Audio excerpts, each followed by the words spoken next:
I am 65. I used to believe family meant loyalty. At Easter dinner, my daughter-in-law threw a crystal wine glass at my face because I refused to house her bankrupt parents. It shattered on impact. Blood ran down my cheek. My son didn't help me. He called me selfish. I didn't argue. I didn't react. I drove myself to the emergency room. Then I made one phone call. They thought it was a family dispute. It was the beginning of something else. Thank you for being here. Drop your city or country in the comments so I know where this story is reaching tonight. And a quick note, parts of this story are dramatized for storytelling and learning purposes. Any similarity to real people or locations is purely coincidental, but the lesson is absolutely intentional. The dining room felt airtight, as if the walls themselves were holding their breath. The rich scent of roasted lamb and layered perfume clung to the air, heavy and oppressive, masking the bitterness spreading across the long mahogany table. Crystal glasses reflected the chandelier's warm glow, but there was nothing warm about the atmosphere. I sat at the head of the table, posture straight, hands resting calmly near my plate, watching the performance unfold. Across from me were not loved ones, but predators wearing the familiar faces of family.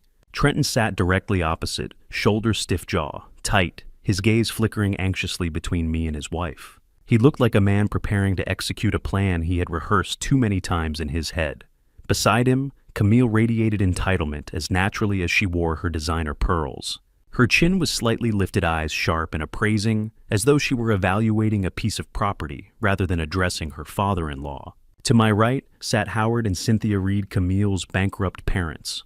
Once proud enough to boast about risky ventures and visionary investments, they now wore desperation like a second skin. After liquidating what little they had left, they were weeks away from eviction, yet there was no humility in their posture. They stared at me with the quiet calculation of scavengers assessing the strength of wounded prey. The silence before Trenton spoke was not polite. It was loaded. It was the kind of silence that precedes an ambush. Trenton cleared his throat fingers, drumming a nervous rhythm against the white linen tablecloth. He pushed his untouched plate aside and leaned forward, elbows braced on the table. He said they had been discussing the future, as though this were a collaborative family meeting. He explained that Howard and Cynthia were being forced out of their temporary apartment at the end of the month. Then he looked at me directly, firmly, and informed me that it was time for me to open my home to them. He did not frame it as a request. He presented it as a solution that had already been agreed upon by everyone but me. He reasoned that I lived alone in a 4-bedroom estate, and that it was unreasonable, even immoral, for one older man to occupy so much unused space while families struggled. He spoke about fairness, about compassion, about duty. His tone carried the authority of someone who believed compliance was inevitable. He expected me to lower my head, surrender my sanctuary, and quietly absorb the burden of two people who had never shown me the slightest trace of respect. I studied Trenton's face, then Camille's. What I saw was not concern. It was calculation. They did not see my home as the place where I had built decades of work and memory. They saw square footage, asset value, liquidity. In their eyes, I was no longer a father. I was a resource nearing expiration, an aging widower with more space than leverage. Slowly, I set my silver fork down. The metallic click against porcelain echoed in the strained quiet, sharper than any raised voice. I lifted my gaze and looked directly at my son. When I spoke, my voice was steady, stripped of emotion. No. I told him clearly that my home was a private sanctuary, not a public shelter. I said that Howard and Cynthia were responsible for their own financial collapse, and that I would not carry the consequences of their reckless decisions. My tone did not waver. There was no anger in it, only finality. The explosion was immediate. Trenton slammed both palms onto the table, rattling crystal glasses and fine china. His face contorted into open fury. He called me selfish, miserable, a hoarder of space and wealth. He accused me of having a heart made of stone. His voice rose, echoing off the high ceilings, as he demanded to know what kind of father refuses to help his own family in their darkest hour. He said I valued empty guest rooms and dusty antiques more than blood. He told me I deserved to die alone in my massive empty house. Camille leaned forward, feeding the blaze, her cheeks flushed, eyes burning with indignation. She jabbed a manicured finger in my direction and began listing every perceived injustice she believed I had committed over the years. She called me controlling, tight-fisted, manipulative. She accused me of using my financial stability to make them feel inferior. Her words were sharp and rehearsed, as though she had been waiting for the right moment to release them. Howard and Cynthia said nothing. They did not need to. Their silence functioned as endorsement. Their stillness signaled agreement. They watched the verbal assault unfold with grim satisfaction. In that moment, the final illusion of familial respect dissolved. Whatever fragile veneer had once existed between us was gone. Beneath it lay something raw and venomous, an entitlement so deep it no longer bothered to disguise itself as love. I did not raise my voice to compete with theirs. I remained seated, allowing the insults to roll over me. I memorized them, every accusation, every distortion, every word intended to break me. When Camille paused for breath, I looked at her and said calmly that she was out of line.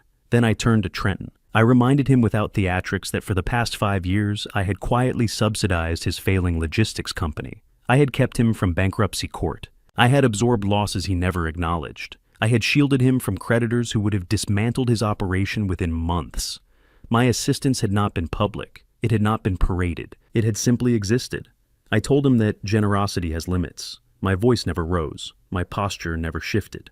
But something in my tone signaled a line had been drawn. They had come expecting surrender. What they received instead was refusal. And in that refusal, something fundamental changed. My refusal was the fracture point. The calm in my voice, the absence of fear, the simple word, no.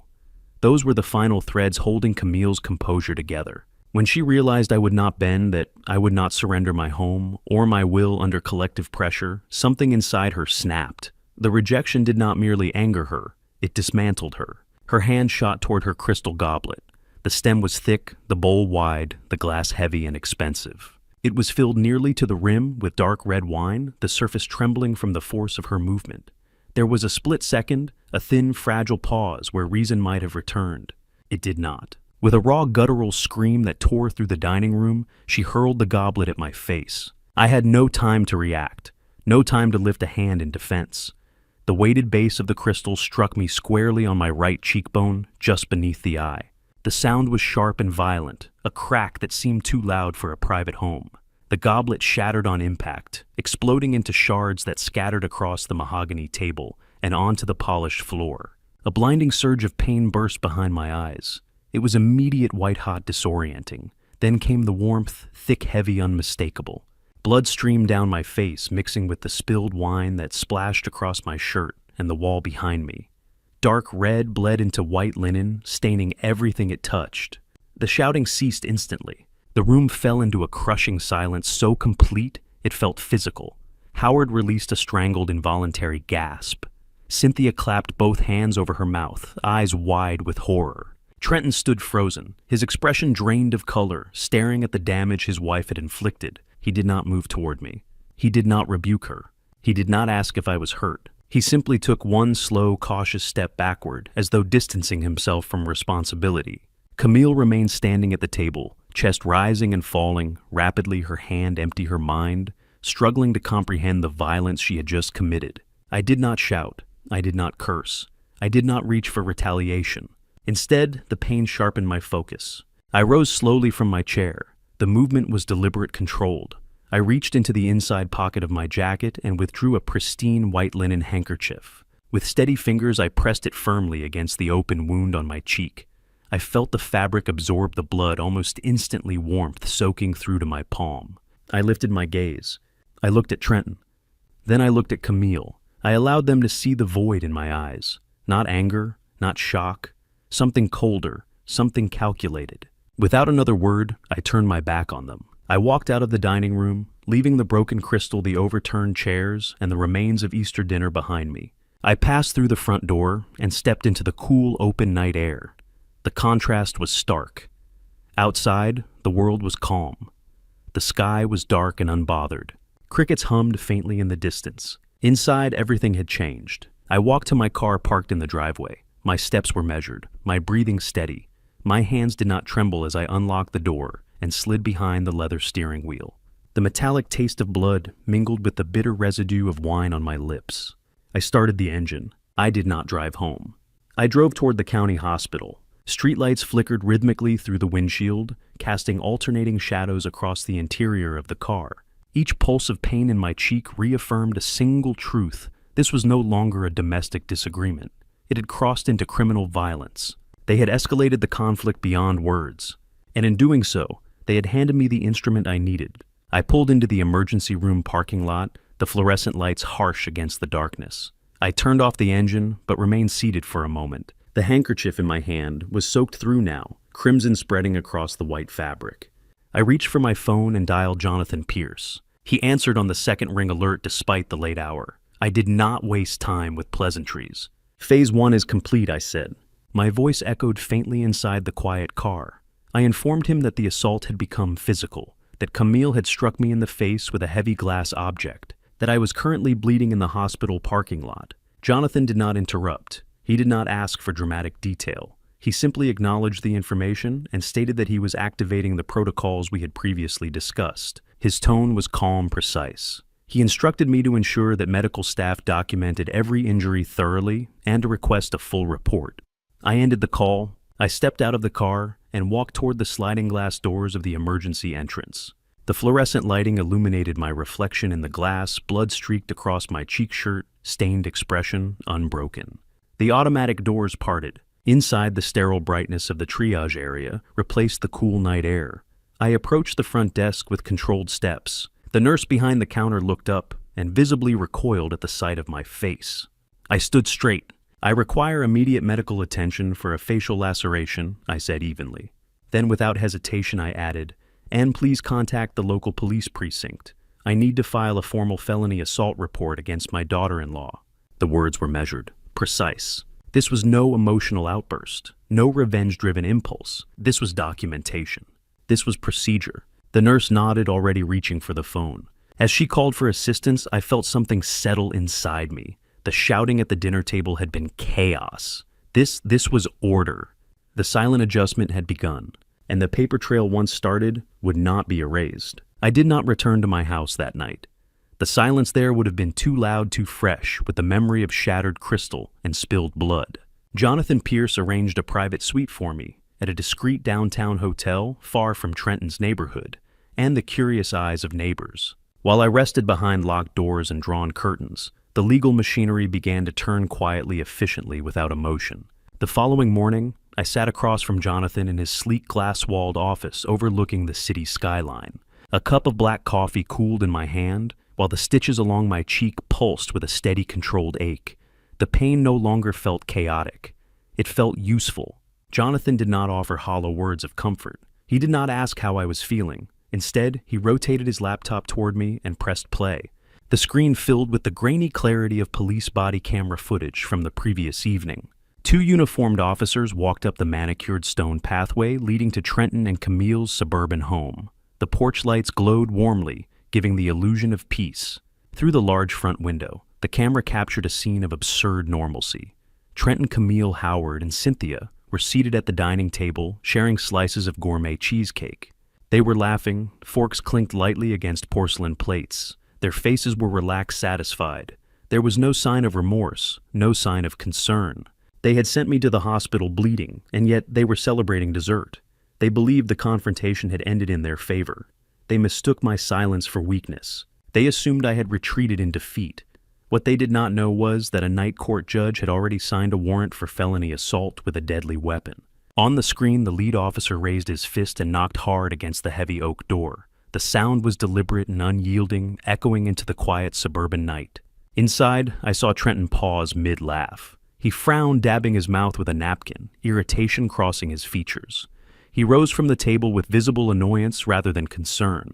In his mind, I suspect he assumed I had returned, perhaps to apologize, perhaps to negotiate. He walked toward the door with confidence, shoulders squared, prepared to deliver another lecture about my alleged selfishness.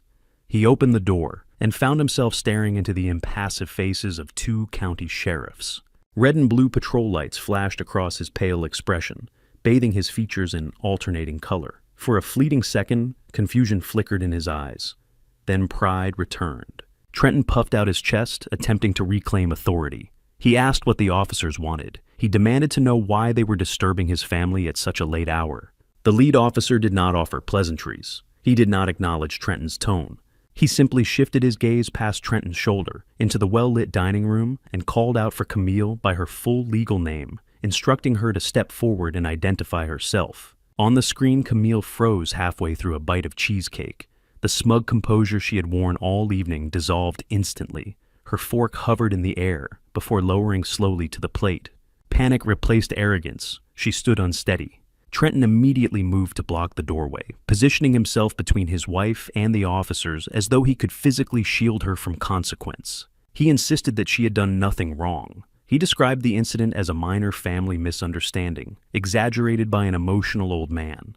The lead officer did not engage in debate. He stepped across the threshold with quiet authority, forcing Trenton to stumble backward. The second officer followed closely, one hand resting calmly on his utility belt. They entered the dining room without hesitation. The mood shifted instantly. The polished wood table, the expensive china, the soft lighting, none of it offered protection. Howard and Cynthia shrank visibly in their seats, their confidence evaporating. The predatory posture they had displayed earlier vanished. They were no longer scavengers circling perceived weakness. They were witnesses to a power far greater than their own. The lead officer addressed Camille again this time, reading directly from the warrant clipped to his vest.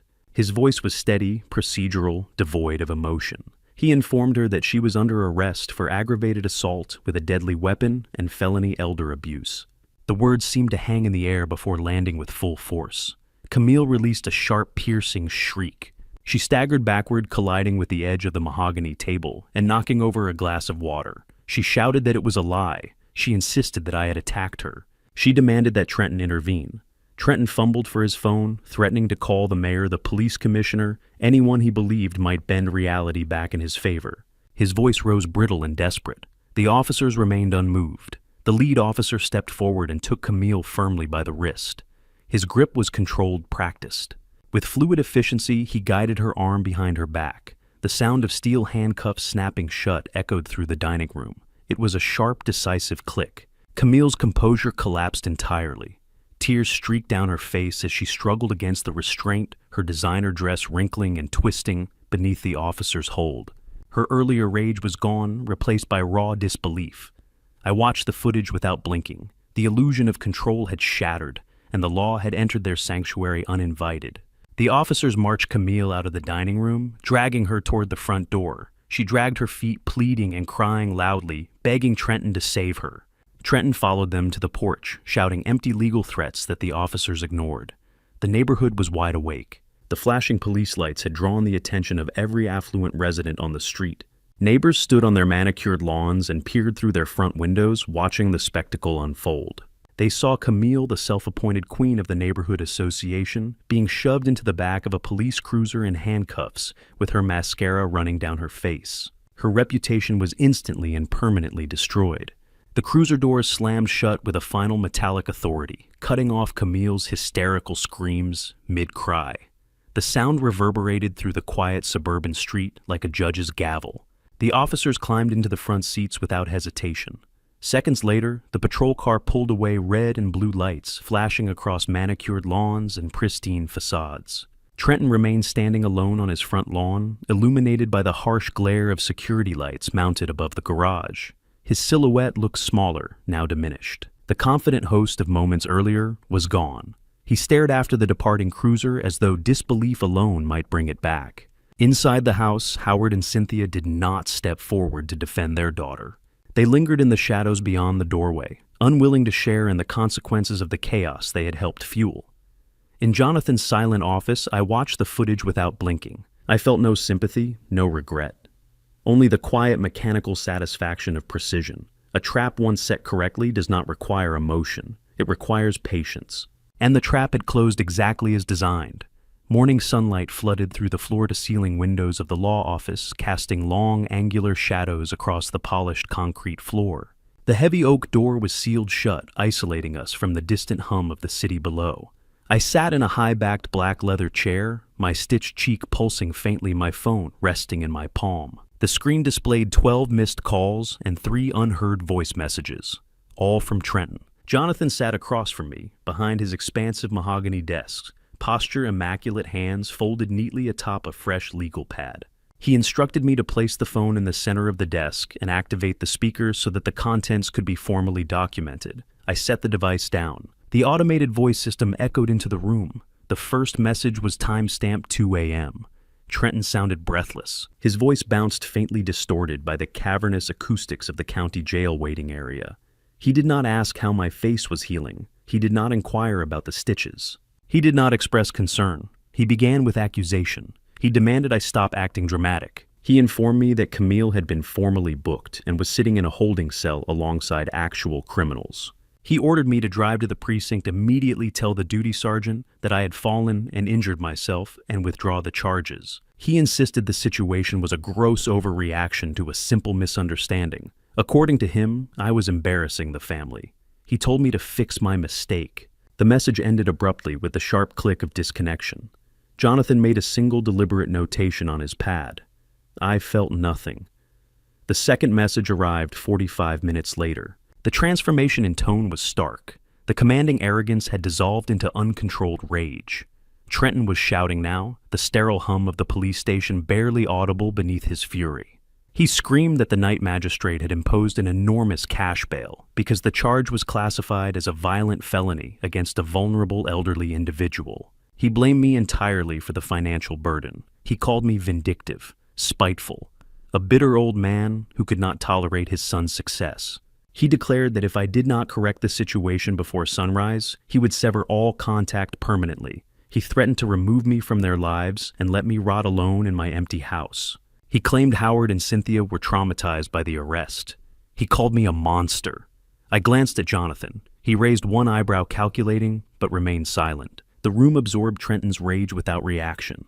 The final message was recorded shortly after 6 a.m. The background noise had shifted to the low vibration of a car engine. Trenton had posted bail. Camille's sobbing could be heard faintly from the passenger seat, her cries raw and unfiltered. Trenton was no longer shouting. His voice was cold now, controlled, flat. He told me they were driving home. He said the gloves were off. He declared that I had crossed an unforgivable line and had declared war on my own blood.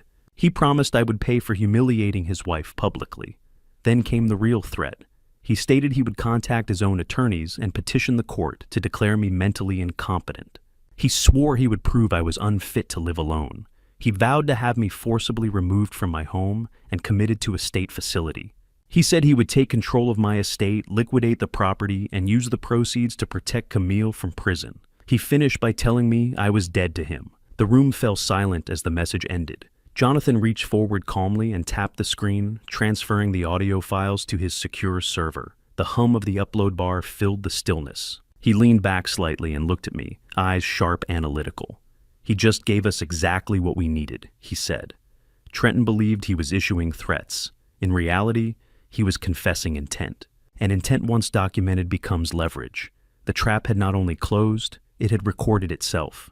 The silence that followed the final voicemail was dense and absolute. Trenton's threats lingered in the air of Jonathan's office like a corrosive fog. His voice, cold, certain, venomous, still echoed faintly in my mind. He truly believed he held all the leverage.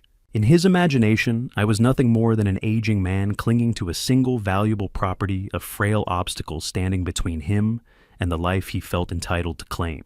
In Trenton's version of reality, he was the visionary entrepreneur, the rising titan of industry. I was the relic, outdated, irrelevant, easily displaced. He saw himself as a self-made success story, forged by ambition and grit. He saw me as a burden in the way of his inevitable expansion. The delusion would have been almost amusing if it were not wrapped so tightly around genuine malice. Jonathan Pierce allowed the silence to settle. He did not interrupt my thoughts with commentary or reassurance. Instead, he leaned forward and unlocked the heavy-bottom drawer of his mahogany desk. From within, he retrieved a thick black leather binder and placed it carefully between us. This was not a folder containing medical directives or modest retirement statements. This binder held the complete operational framework and private financial records of Summit Commercial Management. I am not a man surviving on a predictable pension. For 40 relentless years, I acquired, developed, and managed high-value commercial real estate throughout the state. I built a portfolio, methodically property by property, contract by contract. I structured it behind layered corporate trusts and holding entities designed for insulation and longevity. I never needed public recognition. I needed stability, leverage, and control. When my wife passed away, I chose simplicity. I remained in our family home. I drove an older vehicle. I wore practical clothes. I had no desire to broadcast wealth. There was nothing left to prove. But Trenton interpreted restraint as decline. He mistook discretion for weakness. He assumed that my quiet lifestyle reflected dwindling resources rather than disciplined abundance. Jonathan opened the binder and turned to its central tab.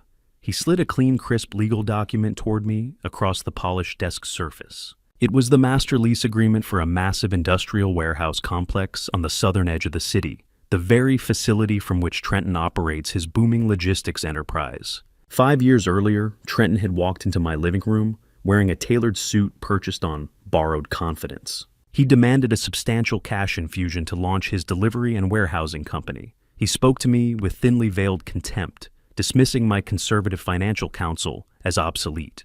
He called himself a natural entrepreneur. He insisted I lacked vision. I refused to hand him unrestricted capital. I knew his arrogance would devour liquidity faster than revenue could replace it. But at that time, I still loved my son without condition. I wanted him to succeed even if he did not value my guidance. So, I intervened quietly. Through one of my holding companies, I purchased the warehouse complex he had been eyeing. Then, through Summit Commercial Management, I extended him a long-term commercial lease at a rate so far below market value, it bordered on absurd. The current market rate for that size facility in that location is $40,000 per month. Trenton pays $8,000. For 5 consecutive years, I have absorbed a $32,000 monthly deficit through my corporate structure. That deficit was not a clerical error. It was deliberate support. Every month, without recognition, without gratitude, without disclosure, I sustained his company. I have been the invisible foundation beneath his entire operation. At country clubs, Trenton boasts about razor-thin efficiency and exceptional margins. He presents himself as a self-made executive with uncommon instinct. He purchases diamond necklaces for Camille. He leases imported sports cars. He funds a lifestyle that suggests success. He believes the numbers on his profit and loss statements validate his genius. He does not realize those numbers are artificially stabilized by my silent subsidy. Without the reduced lease rate, his overhead would have crushed his margins within the first year. Without my intervention, creditors would have dismantled his operation long ago. The franchise he parades as proof of superiority is structurally dependent on generosity he now repays with threats. His empire is not steel and concrete. It is paper and illusion, and illusions collapse the moment reality withdraws support. Jonathan closed the binder slowly. Trenton believes he declared war. What he has actually done is threaten the architect of the very ground he stands upon, and foundations once removed do not negotiate. Jonathan lifted a silver pen and tapped the final paragraph of the master lease agreement. The gesture was small, almost casual, but the implication was enormous. His pen rested directly on the stringent morality and default provisions we had embedded deep within the original contract clauses drafted with precision, buried beneath layers of dense legal language. Trenton had believed he was negotiating from a position of strength when he signed that lease 5 years ago. Convinced he had outmaneuvered a struggling corporate landlord, he rushed through the documents without retaining competent counsel. He skimmed, assumed, and signed. In his arrogance, he agreed to a provision granting the landlord immediate and uncontested termination rights if the primary tenant or any immediate family member became subject to violent criminal charges. He never imagined that clause would apply to him. By allowing Camille to assault me and subsequently face felony charges, Trenton had triggered the very mechanism that would dismantle his own enterprise. The destruction of his company was not emotional, it was contractual. He had unknowingly signed his own financial execution order, and the architect of that consequence was seated across from me in a quiet law office. I studied the bold, overconfident signature at the bottom of the page. My son's name written with flourish and certainty now bound him to the outcome he never foresaw. He had declared me mentally unfit. He had attempted to weaponize the probate court to seize my home and liquidate my estate in order to shield his wife from prison. He intended to dismantle my life entirely. I looked up at Jonathan. "Draft the eviction notice," I said evenly, "and the lease termination documents." My instructions were deliberate. The papers were not to be emailed, not couriered casually. They would be printed on premium heavy stock paper and placed inside a sealed unmarked envelope. I would deliver them personally. The lifeline that had sustained him for 5 years, the silent subsidy that preserved his illusion of success, was officially severed. I remained at the hotel for 2 additional days. I did not contact Trenton. I did not respond to his calls. Silence can be more destabilizing than confrontation. I knew his temperament well. Arrogance rarely tolerates uncertainty. Backed into a corner by criminal charges and unaware of the financial collapse advancing toward him, he would react predictably. Desperation sharpens recklessness. On the third morning, a heavy knock echoed through the suite. It was sharp and authoritative. I opened the door to find a man in a poorly fitted gray suit, holding a thick manila envelope. He confirmed my name, then pressed the envelope firmly against my chest. "You've been served," he said flatly before turning down the hallway. I closed the door and carried the packet to the desk near the window. The wax seal cracked cleanly under my thumb. Inside was a substantial stack of legal documents stamped with the bold red insignia of the county probate court. Trenton had escalated. He had filed an emergency petition seeking temporary medical conservatorship. I read the petition slowly, my expression unchanged. He was asking a judge to strip me of my autonomy and transfer control of my health care and finances to him. The narrative he constructed was elaborate. He alleged severe and rapidly progressing dementia. He claimed I suffered from paranoid delusions and episodes of violent self-harm. Most grotesque was his distortion of the Easter dinner incident. According to his sworn statement, Camille had not attacked me. Instead, he asserted that I had experienced a psychotic break and smashed the crystal goblet into my own face while verbally abusing them. He portrayed himself as a burdened, exhausted son, seeking court intervention to protect his unstable father from further harm. It was malicious fiction, carefully composed. To obtain an emergency order, the court required medical validation. Trenton had anticipated that requirement. Attached to the petition was a sworn affidavit from a licensed psychiatrist. I recognized the name immediately. He had attended Camille's dinner parties, expensive evenings filled with curated wine and calculated flattery. He had a reputation for lavish tastes and a discreet but widely rumored gambling problem. Without examining me, without conducting an evaluation, he had signed a legal document diagnosing me with severe cognitive decline and violent psychosis. He had traded professional integrity for influence. Based on that affidavit, the judge granted a temporary 14-day emergency injunction. The final pages detailed the immediate consequences. Trenton had been awarded temporary power of attorney over my healthcare decisions and certain financial accounts. Attached to the packet was correspondence from my primary retail bank. My personal checking and savings accounts, the modest accounts used for pension deposits and daily expenses, had been frozen.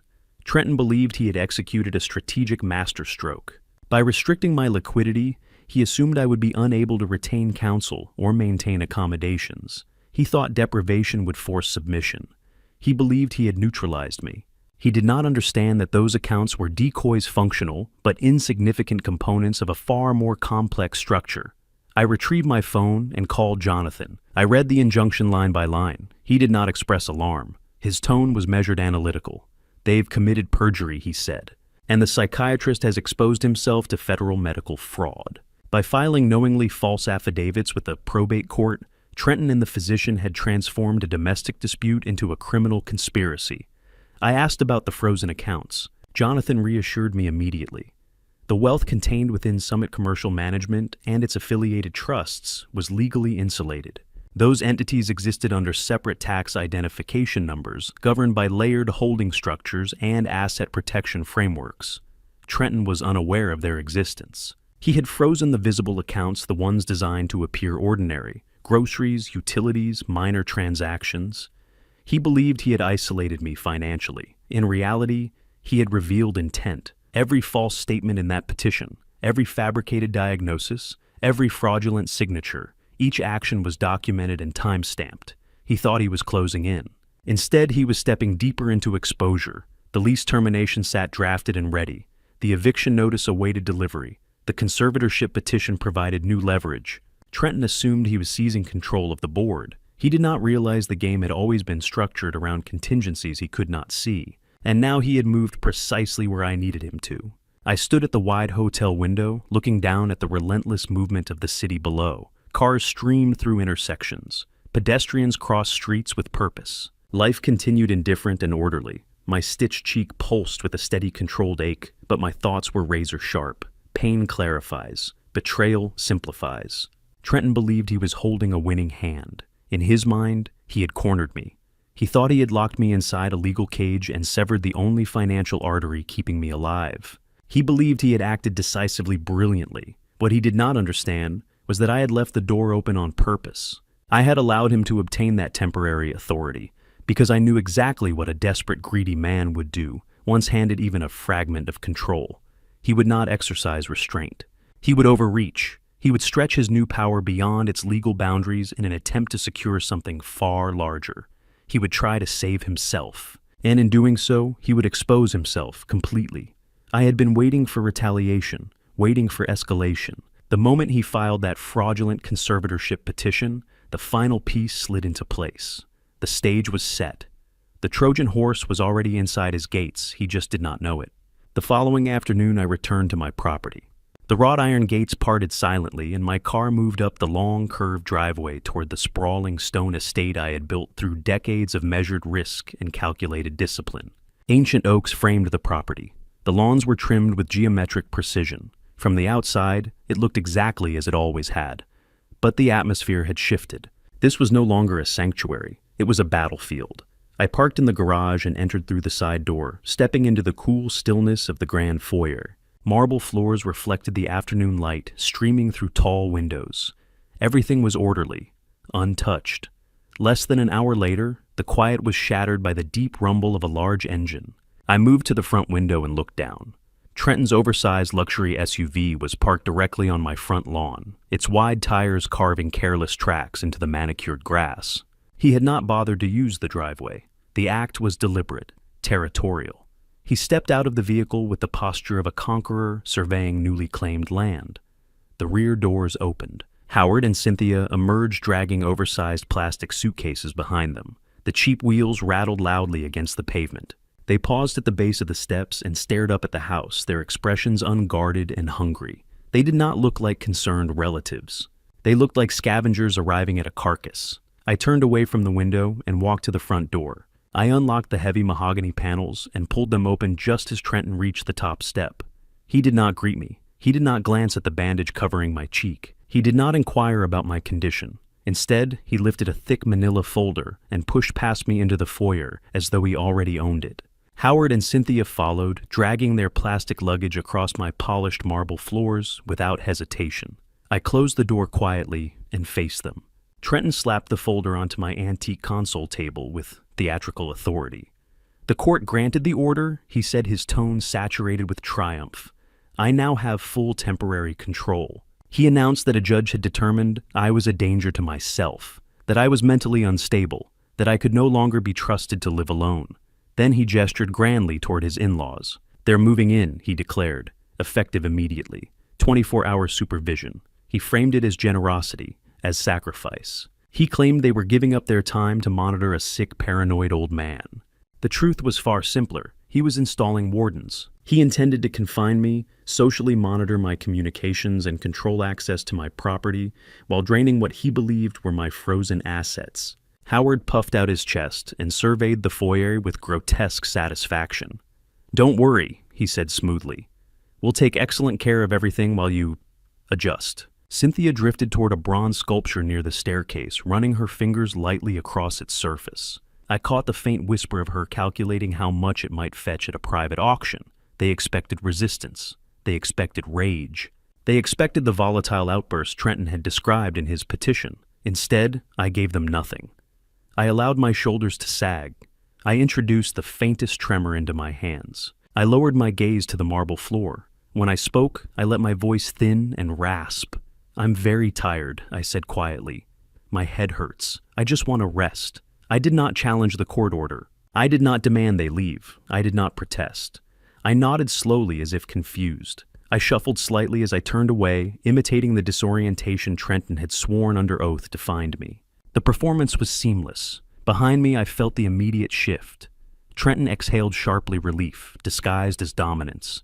Howard's posture relaxed. Cynthia's nervous energy transformed into indulgent curiosity. Trenton laughed, short, sharp, satisfied. "Take the guest suites on the east wing," he told Howard and Cynthia.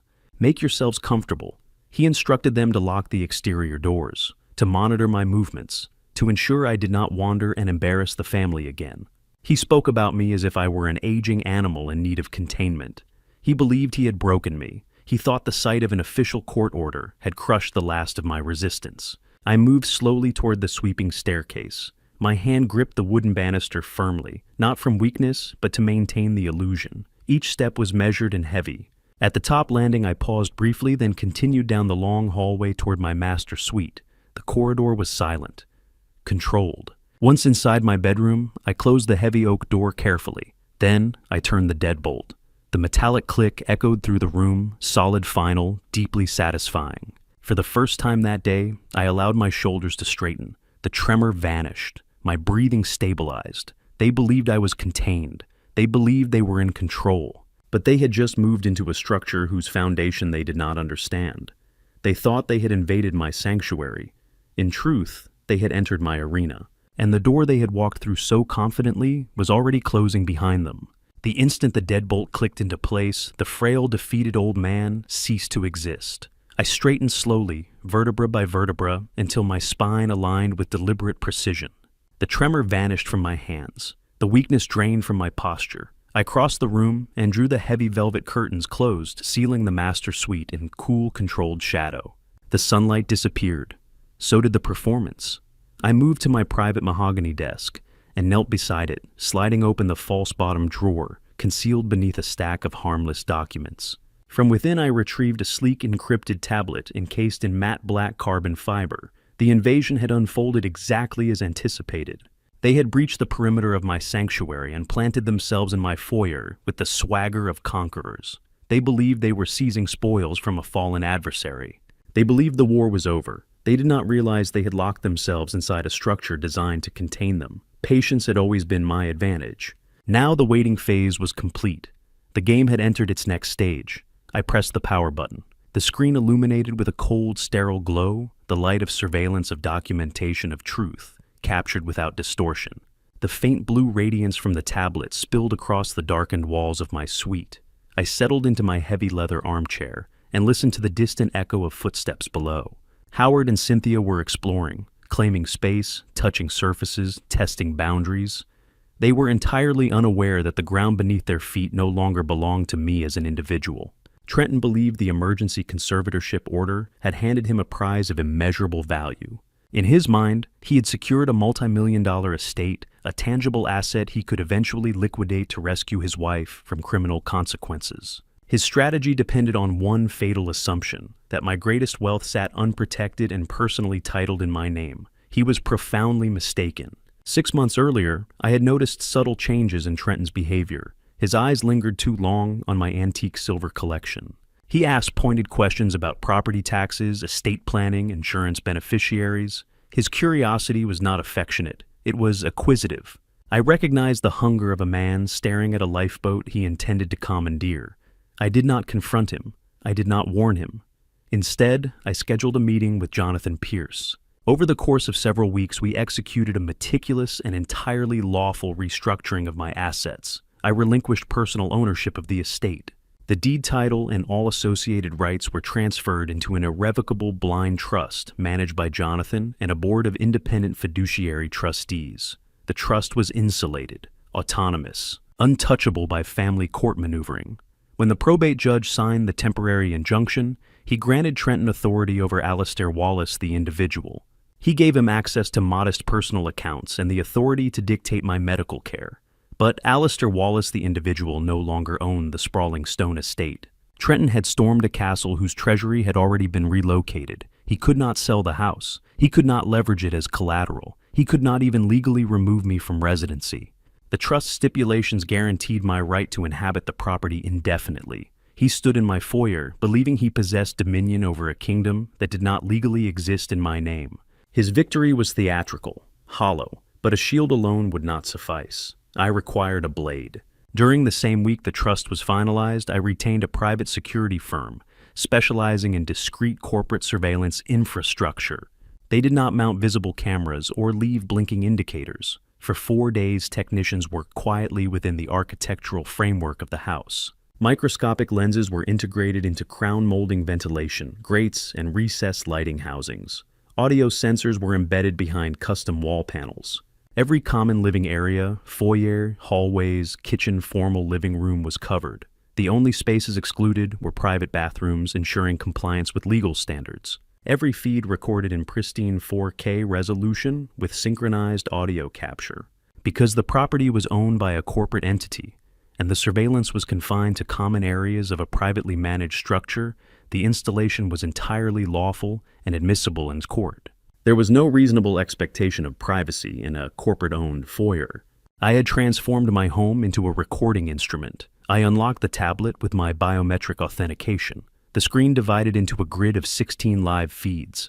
The dark suite receded from my awareness as the interior of my home reappeared in luminous detail. The trap was active. In the hallway camera, cheap plastic suitcases leaned against imported silk wallpaper. Their scuffed surfaces contrasted sharply with curated elegance. I shifted to the formal living room feed. Howard stood near the massive stone fireplace, holding a bottle of my rarest vintage scotch. His expression was naked avarice.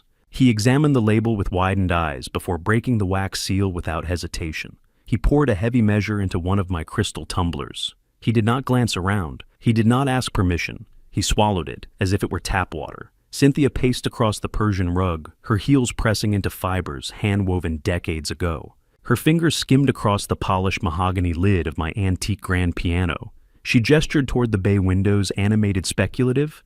I increased the audio. Knock down that wall, she was saying. Open the space. Modern buyers love that. Increase resale value. Resale value. They were already redesigning the house in their minds, already calculating liquidation strategies. They were not caretakers. They were scavengers, cataloging inventory.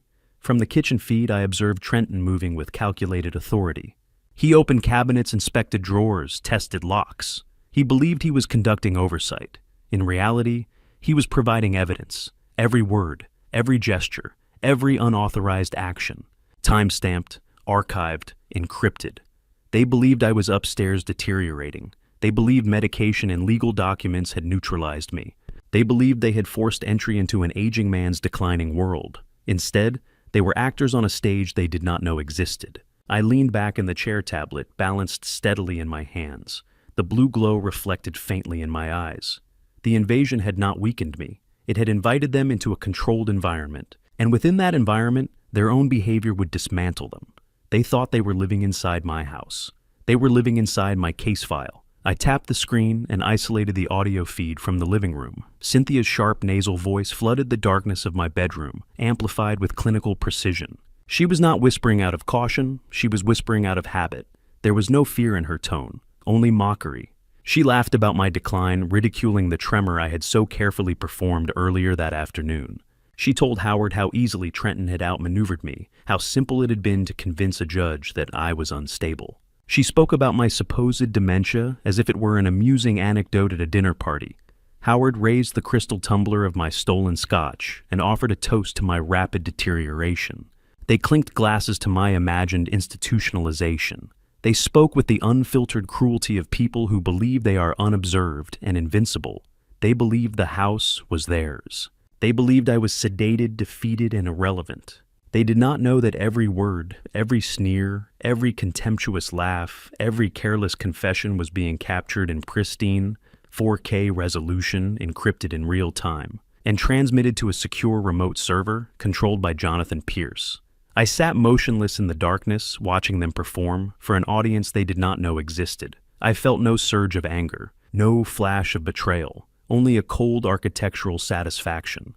The invasion had not marked a loss. It had triggered the final stage of construction. The framework I had designed months earlier was now bearing weight exactly as intended. I leaned back in the leather armchair, the glow of the tablet reflecting faintly in my eyes. I was prepared to let them dig as deeply as they wished. Impunity breeds excess. Excess breeds error. The silent adjustment was unfolding with mechanical precision. That first night under my own roof as a supposed captive was profoundly instructive. I remained in my darkened suite, the oak door locked from the inside. Below me, footsteps echoed through the hallways. Drawers opened, doors creaked, cabinet hinges whispered. Howard and Cynthia had finished their celebratory drinks. Now they were hunting. I shifted the display to the main corridor leading toward my private library. The night vision lenses rendered their figures in sharp monochrome detail. They moved with deliberate caution, whispering as they tested brass handles and surveyed the layout. They believed I was asleep. They believed medication had dulled my senses. They believed the house was unguarded. Cynthia pushed open the heavy double doors to the library. Howard followed closely behind his gaze, sweeping across floor-to-ceiling mahogany shelves, lined with rare first editions and archival volumes. They did not glance twice at the books. They were not searching for knowledge. They were searching for liquidity. The camera zoomed seamlessly, capturing Cynthia as she approached my antique writing desk. She began opening drawers methodically, then more aggressively scattering personal documents onto the Persian rug without regard. Her movements became frantic. Then she inhaled sharply. In the bottom drawer rested a velvet presentation case. Inside lay my grandfather's gold pocket watch, solid heavy, engraved with our family crest. It had survived 2 wars and 3 generations. Cynthia did not hesitate. She lifted the watch into the light, studying its weight and craftsmanship, not with reverence, but with valuation. She whispered to Howard that the gold casing alone would command thousands. She mentioned a private broker downtown who asked no questions. She slipped the watch into the deep pocket of her cardigan. A century of lineage disappeared into cotton fabric. Howard, meanwhile, had found the locked glass display case containing my collection of rare silver coins. He did not waste time searching for a key. He seized a bronze paperweight from the desk and pried at the delicate lock with calculated pressure. The glass yielded. He scooped handfuls of coins into a canvas tote he had brought deliberately downstairs. Each metallic clink echoed softly in the room. Every theft was recorded, every whisper archived. They were not cautious enough. They were comfortable. Once the library was stripped of portable value, they transitioned to the formal dining room. I switched the feed to the camera concealed within the crystal chandelier above the long oak table. They sat beneath it like monarchs dividing tribute. Cynthia emptied her cardigan pocket, placing the gold watch among the silver coins. The gleam of the metal reflected in her eyes. She leaned forward and outlined their broader plan. This was only the beginning, she said. Trenton had assured them the temporary conservatorship would soon become permanent.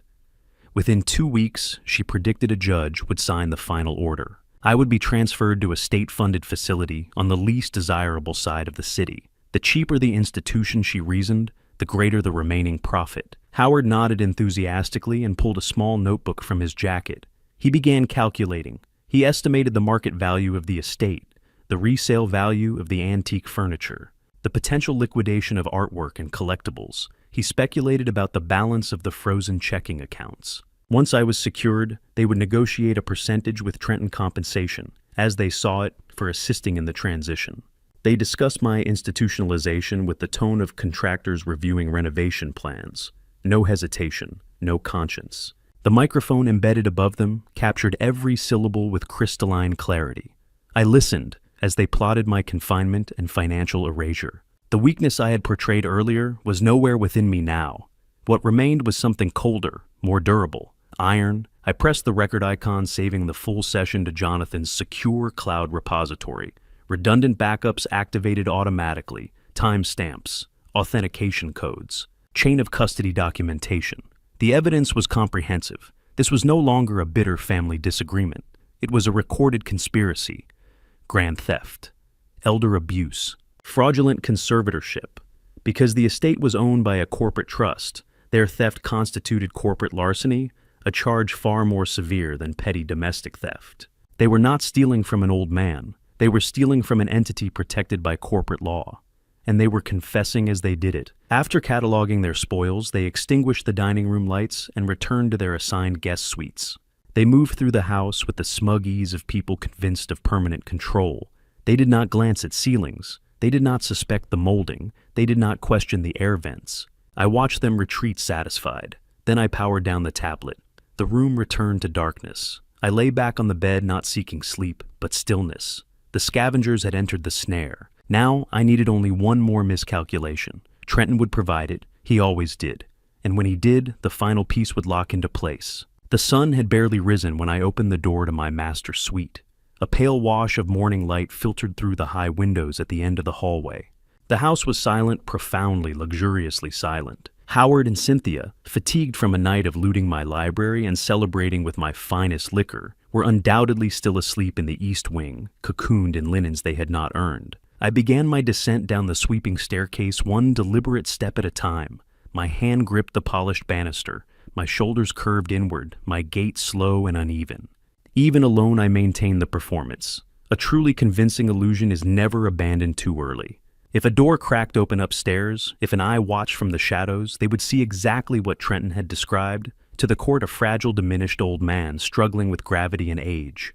The marble foyer felt cool beneath my slippers. I crossed it without haste and unlocked the heavy front door, stepping into the crisp, clean air of early morning. The estate grounds were quiet. The oaks stood unmoving. Dew clung to the manicured grass, scarred the previous afternoon by Trenton's tires. My destination was the brick mailbox at the far end of the winding driveway. Trenton had instructed his in-laws to monitor my movements, but vigilance requires discipline, and scavengers by nature prefer ease over effort. Dawn is not their preferred hour. I walked slowly down the driveway, leaning slightly forward as though burdened by fatigue. When I reached the mailbox, I opened the iron door and sifted through the usual clutter: utility statements, glossy catalogs, unsolicited offers. Then I saw it. A thick priority envelope bearing the insignia of a prominent national commercial bank. It was addressed to Trenton Wallace. My home address was listed as his primary financial residence. The weight of the envelope felt substantial in my hand. I slid it quietly into the deep pocket of my robe and closed the mailbox with measured care. The return walk up the driveway was equally deliberate. My steps remained uneven, my breathing controlled. The illusion held. Inside, I secured the front door and climbed the staircase once more. Back in my master suite, I turned the deadbolt. The metallic click was soft but reassuring. I approached my mahogany desk and switched on the small brass reading lamp. Its warm pool of light cut through the dimness. I retrieved the envelope and opened it with a silver letter opener slicing cleanly along the sealed edge. I removed the contents and spread the documents across the leather writing surface. It was a formal notification of commercial loan approval and immediate disbursement. I scanned the pages, slowly absorbing each clause, each figure, each signature. A cold smile formed at the edge of my mouth. Trenton had moved quickly. The moment he secured temporary conservatorship authority, he had gone to a major financial institution and executed the plan he must have been contemplating for months. The bank had approved a $200,000 commercial line of credit. The funds had already been wired directly into the primary operating account of his logistics company. The desperation was transparent. His franchise had been hemorrhaging cash. Legal fees for Camille's felony defense were mounting. He needed liquidity immediately. But banks do not distribute $200,000 to a distressed enterprise without collateral. I turned to the second page. There it was, in bold type beneath the collateral description, the full legal address of my estate. Trenton had pledged my property as the sole security for the loan. He had presented the emergency conservatorship order as evidence of his authority. He had likely sat across from a complacent loan officer, displayed stamped court papers, and spoken confidently about asset control. He believed he had found a brilliant legal shortcut. In his mind, temporary authority over my personal affairs translated into unfettered power over real property. He imagined himself a strategist leveraging dormant capital to secure his failing empire. But he had misunderstood one critical fact. The conservatorship granted him authority over assets titled directly to Alistair Wallace the individual. The estate was not. 6 months earlier, the deed had been transferred into the ownership of Summit Corporate Holdings, a legally distinct corporate entity governed by an irrevocable blind trust. Alistair Wallace no longer owned the house. Trenton had pledged collateral he did not legally control. He had walked into a federally insured bank and signed documents encumbering property that belonged to a protected corporate trust. That was not a civil misunderstanding. That was bank fraud. By submitting false representations regarding asset ownership, he had intentionally misled a financial institution. By accepting an interstate electronic transfer of $200,000 under fraudulent pretenses, he had also triggered federal wire fraud statutes. These were not technicalities. They were prosecutable felonies, mandatory sentencing guidelines, federal jurisdiction, asset seizure. Trenton had escalated his misconduct from domestic manipulation to federal crime. He had constructed the trap himself, bolted it shut, and stepped inside. I leaned back in my chair and examined the signatures at the bottom of the agreement. His handwriting was bold, assured. He had believed he was securing salvation. Instead, he had authored his own indictment.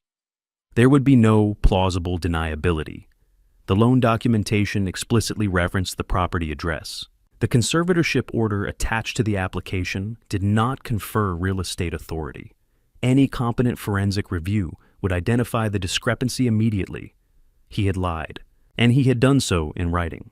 I reached for my encrypted tablet and activated the high-resolution camera function. Carefully, methodically, I photographed each page of the loan package. Every figure was captured in sharp clarity. The signatures were legible, the collateral description unmistakable. I ensured the metadata recorded time and location. I encrypted the image files and attached them to a secure transmission addressed to Jonathan Pierce. My message was brief. The fraud is complete. Initiate federal referral. I pressed send. The files transmitted through multiple layers of encryption to Jonathan's secured server. From there, they would move quietly and lawfully into the appropriate channels. This was no longer a matter for probate court maneuvering or civil dispute. This was a federal investigation waiting to be opened. Trenton had believed he was leveraging my estate to preserve his crumbling enterprise. Instead, he had leveraged himself. He thought he was buying time. He had purchased prison. I powered down the tablet and sat in the quiet glow of the reading lamp. Upstairs, beyond thick walls and locked doors, Howard and Cynthia still slept. Trenton likely believed the loan funds were stabilizing his company at that very moment. None of them understood what had already begun. The evidence was documented, the conspiracy recorded, the fraud executed, and now the next move belonged not to me, but to the federal government. I turned off the brass reading lamp and allowed the room to fall into shadow. The dull ache in my stitched cheek had faded into numbness. Pain had been replaced by clarity, cold surgical certainty. Downstairs, the scavengers would soon awaken, ready to resume their looting and rehearse their plans for my institutional burial. They had no idea that their future was already collapsing beneath them, legally, irrevocably, and with precision. Just before noon, I slipped from the house without ceremony. I avoided the heavy front entrance and exited through the rear conservatory, moving silently along the tiled floor. Beyond the glass, Howard and Cynthia sat on the patio furniture, issuing sharp instructions to my landscaper about the rose bushes as if they owned the soil. They were loud, entitled, intoxicated by proximity to wealth that was never theirs. The gardener nodded politely, enduring their demands. They barked orders at a man whose salary came from me. I followed the narrow gravel path that led to the discreet service gate at the back of the property. An unmarked black sedan idled quietly beyond the hedge. My driver stepped out only briefly to open the rear door. Once inside, I straightened my spine. I adjusted the cuffs of my tailored charcoal suit and loosened the posture of frailty I had worn since the conservatorship order. The broken old man vanished. I was no longer prey inside my own walls. I was the strategist en route to the command center. Financial district, I instructed. The private elevator opened directly into Jonathan Pierce's secured conference suite, a room designed not for discussion, but for dismantling. It was windowless and soundproof, dominated by a long, black granite table and a wall of digital displays. Jonathan stood near the head of the table. Beside him was a man I did not recognize, lean, sharply dressed with eyes that scanned like a forensic instrument. Vincent, Jonathan said. Forensic accounting. Vincent offered no pleasantries, only a measured nod. His attention was already fixed on the screens. The war room was active. Jonathan tapped a remote, and the largest monitor illuminated with high-definition footage from my home. The library appeared in crisp detail. Cynthia rummaged through drawers. Howard pried open the coin cabinet. The gold pocket watch glinted beneath the lamp as it disappeared into her cardigan pocket. We watched without commentary. Vincent's fingers moved rapidly across his keyboard, cross-referencing inventory manifests from the Trust's insurance registry. Market values populated the side panel: gold weight coin, rarity estimated resale value. Felony grand larceny threshold exceeded, he said evenly. Jonathan printed still images of their faces, frozen mid-theft, illuminated by the stolen silver. He slid the photographs into a thick red folder. They were no longer arrogant interlopers. They were defendants. The second monitor displayed court records from Camille's arraignment. Jonathan highlighted specific language in the bail order. Because the charge was a violent felony against an elderly family member, the court had imposed strict release conditions. A mandatory restraining order prohibited Camille from approaching within 100 feet of me or engaging in any threatening conduct. Any violation would trigger immediate revocation of bail. No warnings, no fines, immediate incarceration. Jonathan printed the conditions and added them to the folder. Camille stood unknowingly on a pressure plate. The third monitor displayed the loan documentation I had intercepted that morning. Vincent enlarged the relevant sections. Here was the collateral clause. Here was the estate address. Here was Trenton's signature. Vincent spoke without emotion as he explained the implications. Trenton had pledged property he did not own. He had misrepresented asset authority to a federally insured bank. He had authorized an interstate electronic transfer of $200,000 under false pretenses. That's wire fraud, Vincent said. Bank fraud as well. Federal jurisdiction.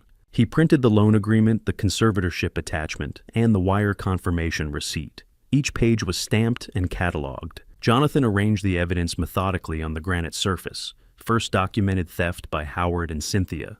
Second, Camille's restrictive bail conditions. Third, Trenton's federal financial crimes.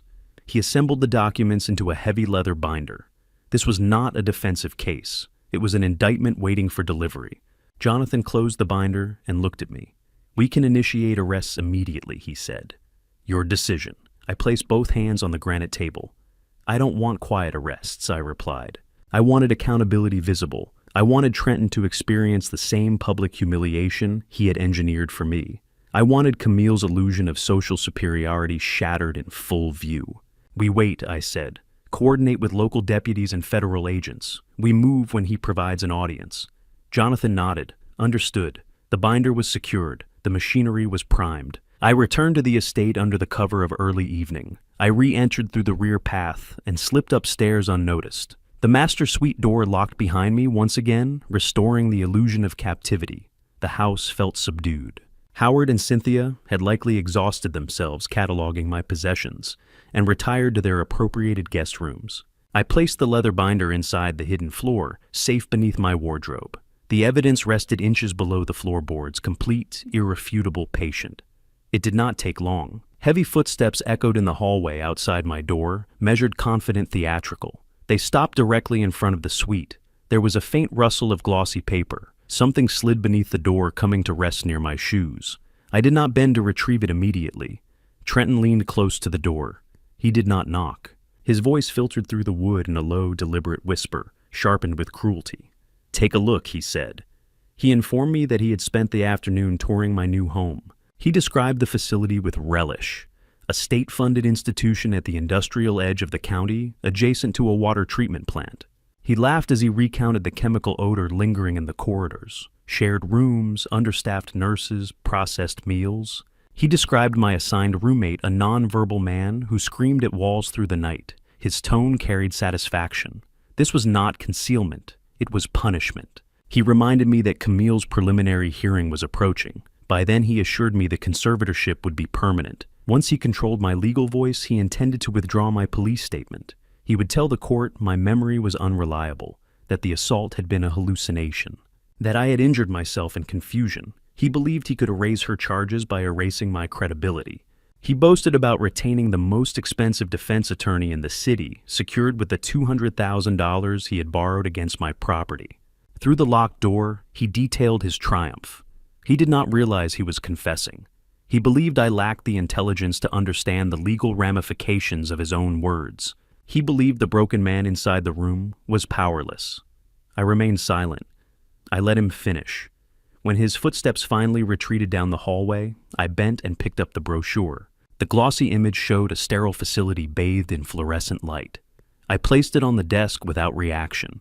Behind the locked door, I stood upright once more. The rope he believed he had tightened around my neck was already looped around his own, and the stage he was building for my humiliation would soon become the setting for his undoing. He told me to pack a single small suitcase because the state facility did not allow personal furniture or large wardrobes. He said he was bringing a moving crew in 3 days to clear out my bedroom and begin staging the house for a rapid commercial sale. He imagined out loud how much money the estate would fetch on the open market and how perfectly that cash would fund his failing logistics company. He ended his monologue by telling me that this was the absolute consequence of my selfishness. He said that if I had simply allowed his bankrupt in-laws to move in peacefully, none of this would have happened. He walked away down the hallway, his footsteps heavy with unearned victory.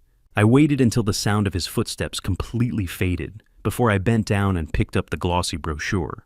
The cheap paper depicted a depressing gray brick building surrounded by a tall chain-link fence. The printed slogan promised basic essential care for the elderly. I walked over to my desk and turned on the small brass lamp. I did not feel fear or despair, as I looked at the miserable future my son had planned for me. I felt the profound, icy satisfaction of a man holding a winning lottery ticket. Trenton had just confirmed his entire criminal timeline. He had admitted his plan to obstruct justice in a federal proceeding by falsifying medical records to manipulate a violent felony trial.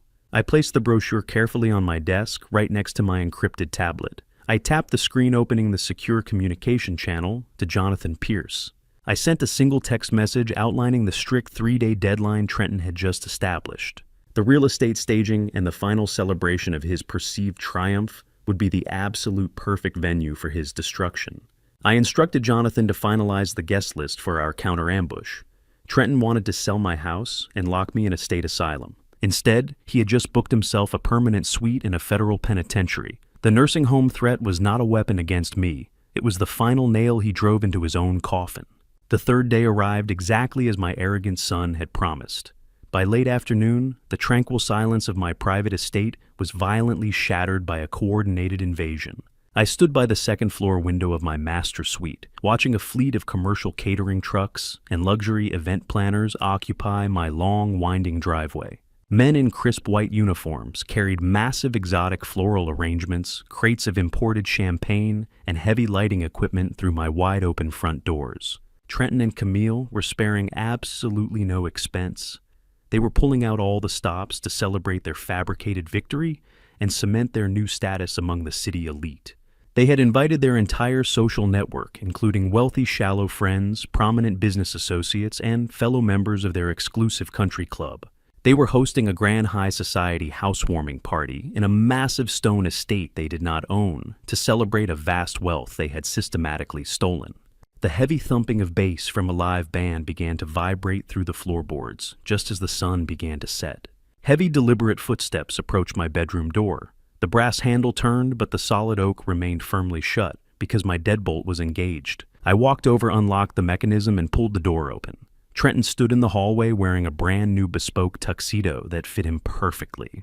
He looked me up and down with an expression of profound, unvarnished disgust.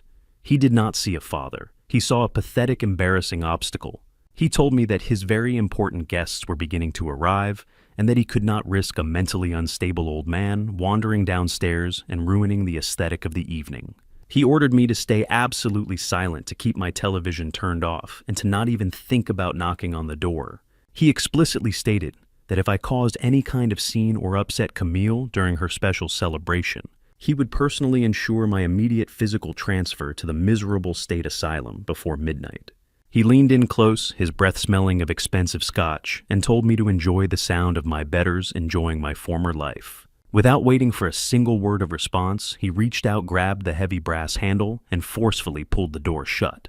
A second later, I heard the unmistakable heavy metallic click of an exterior padlock sliding into a hastily installed latch.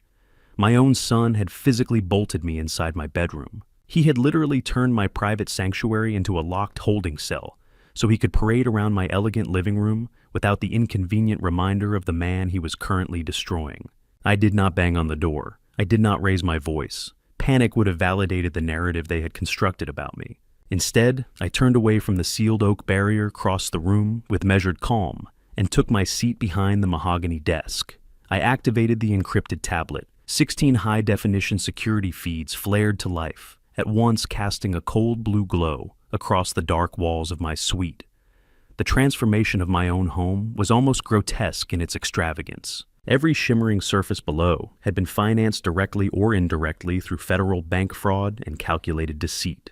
The formal mahogany dining table, where my blood had dripped onto polished wood only days earlier, had been converted into a grotesque display of indulgence. Towering silver tiers overflowed with beluga caviar. Platters of raw oysters rested on crushed ice, sculpted into elegant swans. Crystal bowls reflected chandelier light like shards of ice. The same room that had witnessed violence now performed wealth. In the grand foyer, a live jazz quartet played soft, velvety melodies designed to elevate the illusion of refinement. Their music floated effortlessly over the loud, confident chatter of nearly 100 well-dressed guests. Laughter rose in waves. Champagne glasses clinked in celebration. I adjusted the main camera and centered the frame on Camille. She stood precisely where she believed she belonged, in the center of the formal living room, bathed in admiration. Her designer gown shimmered under chandelier light, cut flawlessly to project elegance and dominance. Diamond bracelets stacked heavily along her wrists caught the light with every theatrical gesture. Those diamonds, like the imported champagne in her glass, were the immediate fruits of the $200,000 loan Trenton had fraudulently secured against property he did not own. She radiated confidence. She laughed easily. She accepted compliments about the magnificent new home with rehearsed humility. There was not the slightest trace of anxiety in her posture, no hint of remorse for the violent felony hanging directly over her head. She believed the high-priced criminal defense attorney Trenton had retained had dissolved the threat of prison. In her mind, money had already rewritten reality. She moved as if untouchable. I shifted the audio feed toward the open bar. Howard and Cynthia were circulating through the crowd, with astonishing ease reinventing themselves as pillars of generational wealth. Cynthia wore my late wife's vintage pearl necklace, a priceless heirloom she had stolen from a locked vanity drawer on her first night in the house. It rested against her collarbone, as if it had always belonged there. She spoke animatedly to a group of local politicians outlining elaborate plans to modernize the estate. She described tearing down walls, replacing original woodwork, converting history into resale value. Howard stood nearby, distributing premium cigars from my private humidor, as though he were hosting the celebration himself. He boasted loudly about real estate ventures and market timing, exaggerating success that had never existed. The guests listened politely, unaware they were applauding a man already drowning in legal exposure. Watching them through high-definition surveillance was surreal. They moved with total conviction, smiling, networking, performing wealth. They were like passengers dancing on the polished deck of a luxury liner, already fatally compromised below the waterline. The hull had been breached. The flood had begun. Yet they toasted one another's brilliance while the cold, dark ocean crept upward unseen. The camera caught Trenton stepping close to Camille. He slid an arm around her waist and raised a crystal flute of imported champagne. He began to toast their limitless future voice, swelling with pride. The arrogance had reached its apex. Every predator in that room felt invincible. Every illusion was intact. The audience I required, judges, investors, politicians, donors, stood assembled beneath my chandelier, holding expensive drinks and listening closely. The stage was complete. All that remained was to lower the curtain. The season of patience had reached its final breath. The weeks of humiliation, observation, and strategic restraint had fulfilled their purpose. There would be no more waiting behind locked doors, no more playing the frail captive inside my own walls. It was time for the architect to emerge from the shadows and dismantle brick by fragile brick the paper kingdom they had constructed in my absence. Trenton truly believed that a $10 padlock purchased from a suburban hardware store had sealed my fate. I had heard the metallic scrape when he forced it through the exterior latch. I had listened to the self-satisfied rhythm of his footsteps retreating down the hallway, convinced he had neutralized the final obstacle to his control. To him, my silence meant surrender. My stillness meant collapse. He misunderstood everything. When I commissioned the design of this estate decades ago, I did not build a house. I built a fortress disguised as elegance. Every primary bedroom was fitted with commercial-grade fire safety overrides concealed within custom woodwork invisible to anyone not aware of their existence. The master suite door, heavy oak reinforced with internal steel bracing, was equipped with a hidden internal release mechanism engineered specifically to disengage external locking hardware in case of emergency.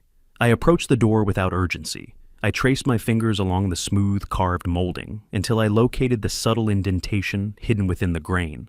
To an untrained eye, it was nothing. To me, it was insurance.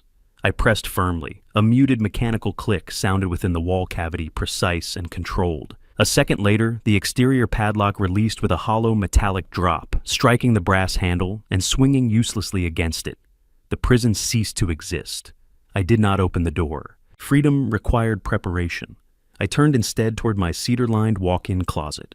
For months I had worn the costume of decline, oversized cardigans sagging at the shoulders, faded khaki trousers, orthopedic shoes intentionally scuffed. I had wrapped myself in the visual language of vulnerability, allowing their arrogance to swell unchecked. I had become the caricature they needed me to be. That uniform had served its purpose. I gripped the hangers and swept the fragile disguise from the rack. Knit fabric and worn cotton fell in a soft, defeated heap at my feet. The illusion lay discarded on polished hardwood. At the back of the closet, shielded behind garment bags and dust covers, waited the truth. I drew back the covers and revealed a bespoke three-piece charcoal suit, tailored in Milan, a structure of precision, cut from heavy wool. I selected a crisp white Egyptian cotton shirt and a deep crimson silk tie, whose color carried the quiet authority of blood and legacy. In the master bathroom, bright vanity lights ignited the marble counters. I washed my face, carefully avoiding the fresh black stitches that cut sharply across my right cheekbone. In the mirror stood not a broken widower, but a strategist reclaimed. I buttoned the white shirt, slowly fastening each pearl button, with hands that did not tremble. The tie formed a flawless Windsor knot beneath my chin. The vest settled against my torso, with reassuring weight. Finally, I slid my arms into the jacket and felt the structured shoulders align with my own. The suit was not attire. It was armor. For 4 decades I had negotiated hostile acquisitions, dismantled failing corporations, and constructed profitable empires wearing garments like this. Against shapeless sweaters, the bruising on my face had appeared tragic.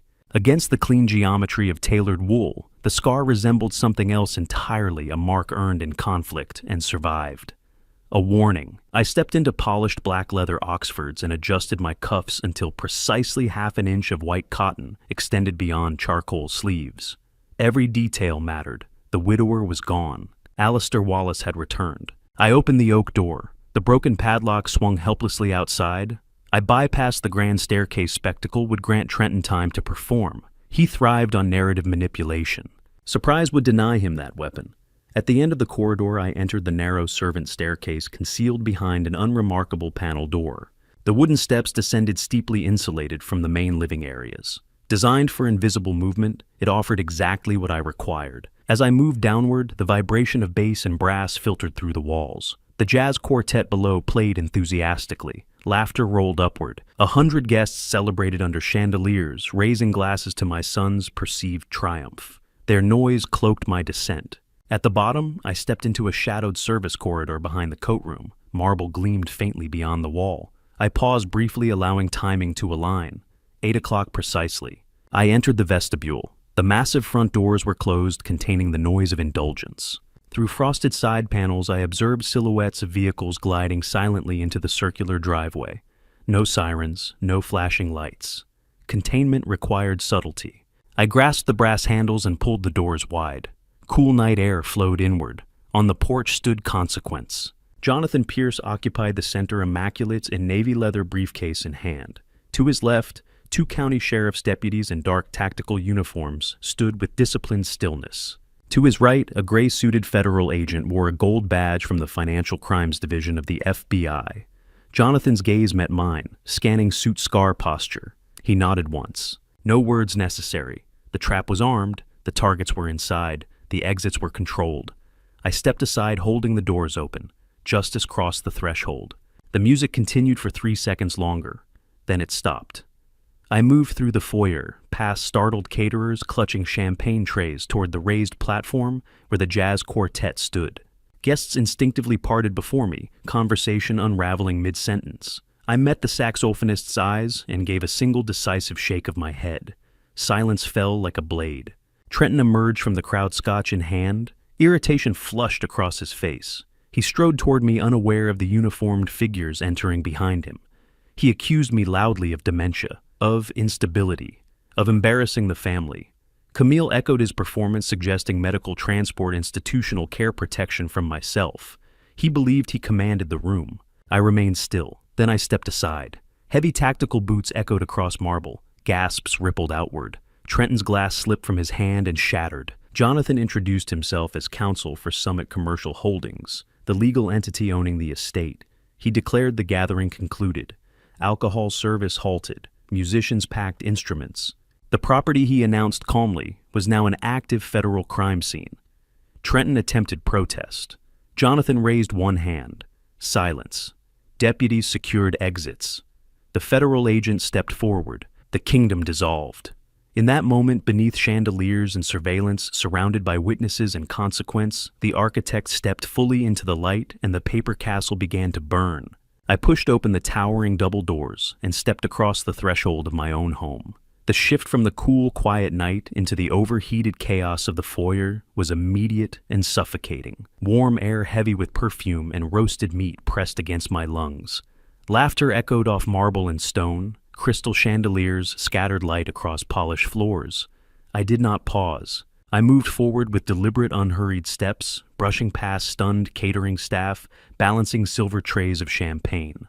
Their eyes flicked toward my scarred cheek and the sharp lines of my charcoal suit. But I offered them nothing, not acknowledgement, not reassurance. My gaze remained fixed on the live jazz quartet, performing in the corner of the grand living room. The saxophone wailed softly over brushed drums and upright bass. It was elegant, polished, manufactured joy. I crossed the marble floor, slowly, the echo of my footsteps cutting through the music like a blade. Conversations faltered as guests noticed me. Wealthy patrons instinctively shifted aside, forming a quiet corridor through the crowd. They took in the severity of my expression, the unflinching steadiness in my stride. I mounted the small raised platform where the musicians played. The saxophonist glanced up mid-phrase. I met his eyes and gave a single decisive shake of my head. He stopped instantly. The pianist's hands hovered above ivory keys before lowering. The bass player let the final vibration fade into nothing. Music vanished. The sudden silence was violent. An unnatural vacuum swallowed the room. Laughter collapsed into confused murmurs. Hundreds of eyes turned toward me. From the center of the crowd, the sea of tuxedos and evening gowns parted. Trenton emerged. He held a crystal tumbler of Scotch amber liquid sloshing near the rim. His face was flushed, alcohol and irritation mixing beneath his skin. He strode toward me, irritation sharpened by arrogance. His tuxedo jacket strained with his movement. He had not yet noticed the figures waiting in the shadows of the vestibule. He saw only me, the father he believed broken.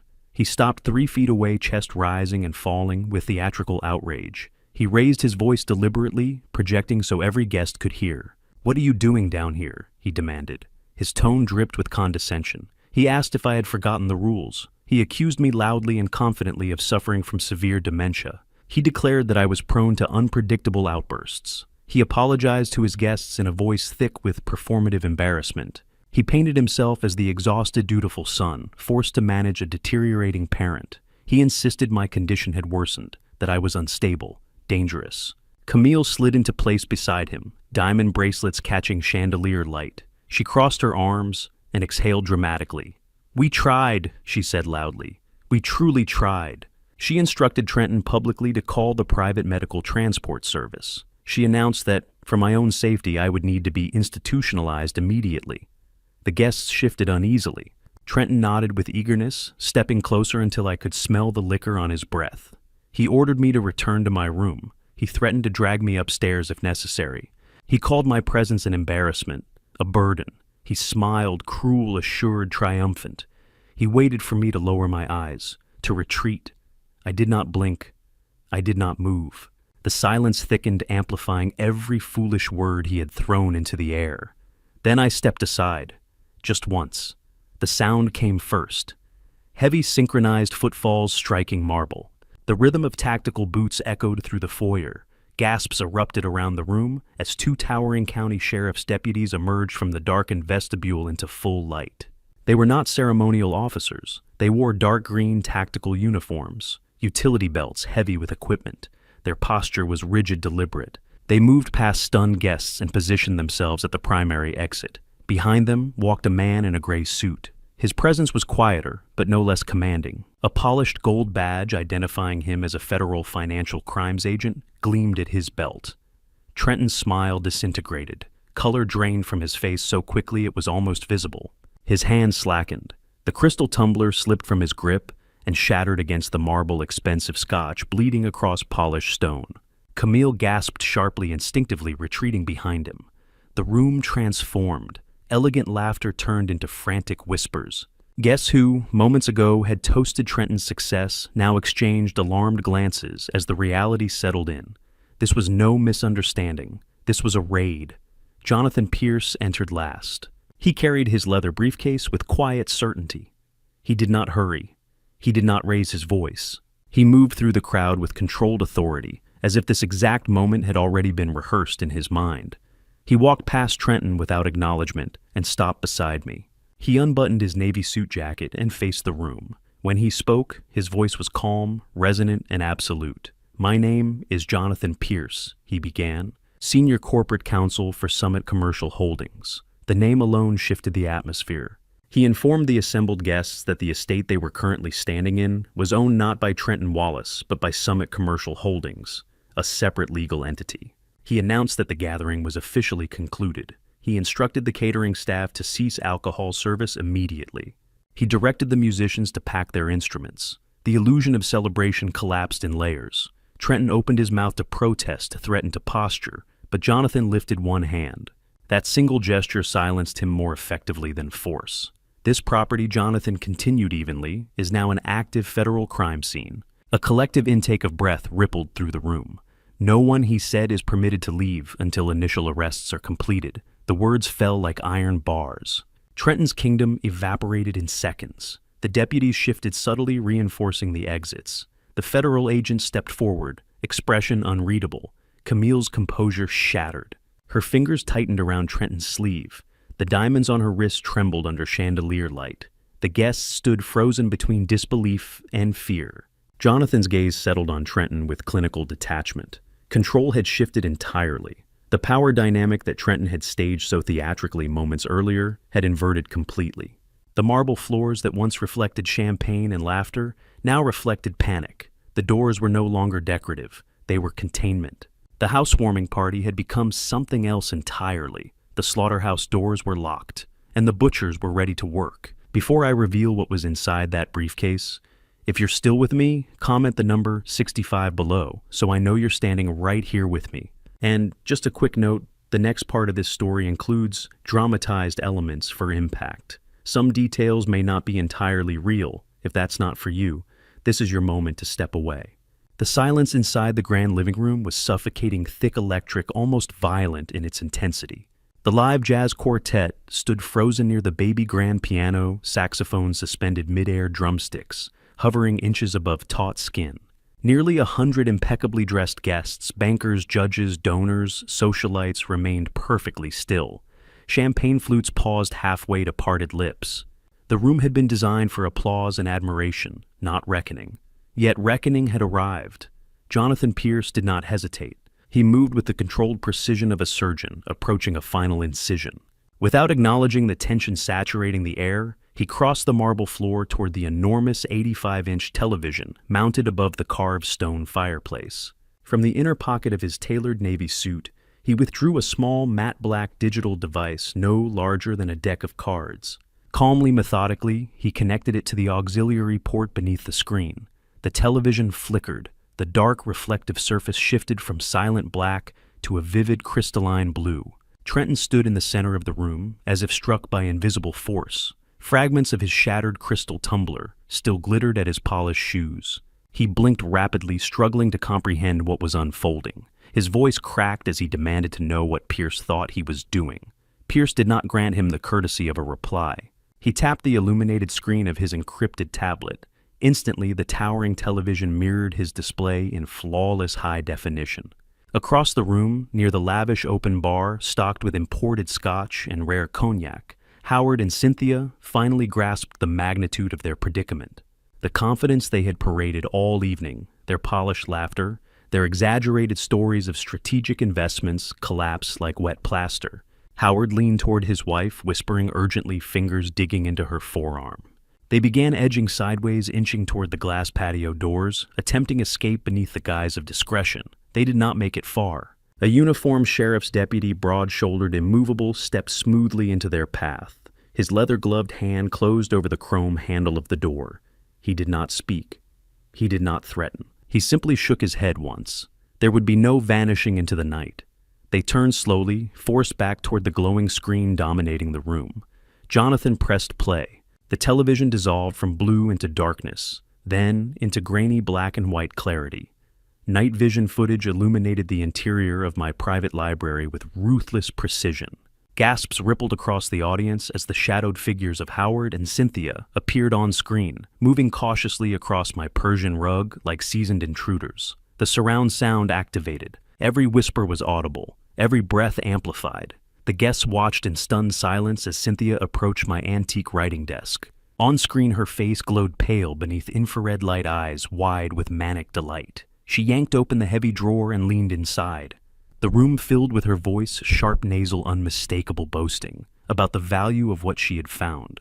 She lifted my grandfather's solid gold pocket watch, turning it beneath the lamp, as though appraising stolen merchandise in a back alley. Her recorded words echoed through the speaker's remarks about melting down the casing, about discreet pawnbrokers downtown who asked no questions. A murmur of horror passed through the party. The footage shifted seamlessly. Now Howard dominated the screen.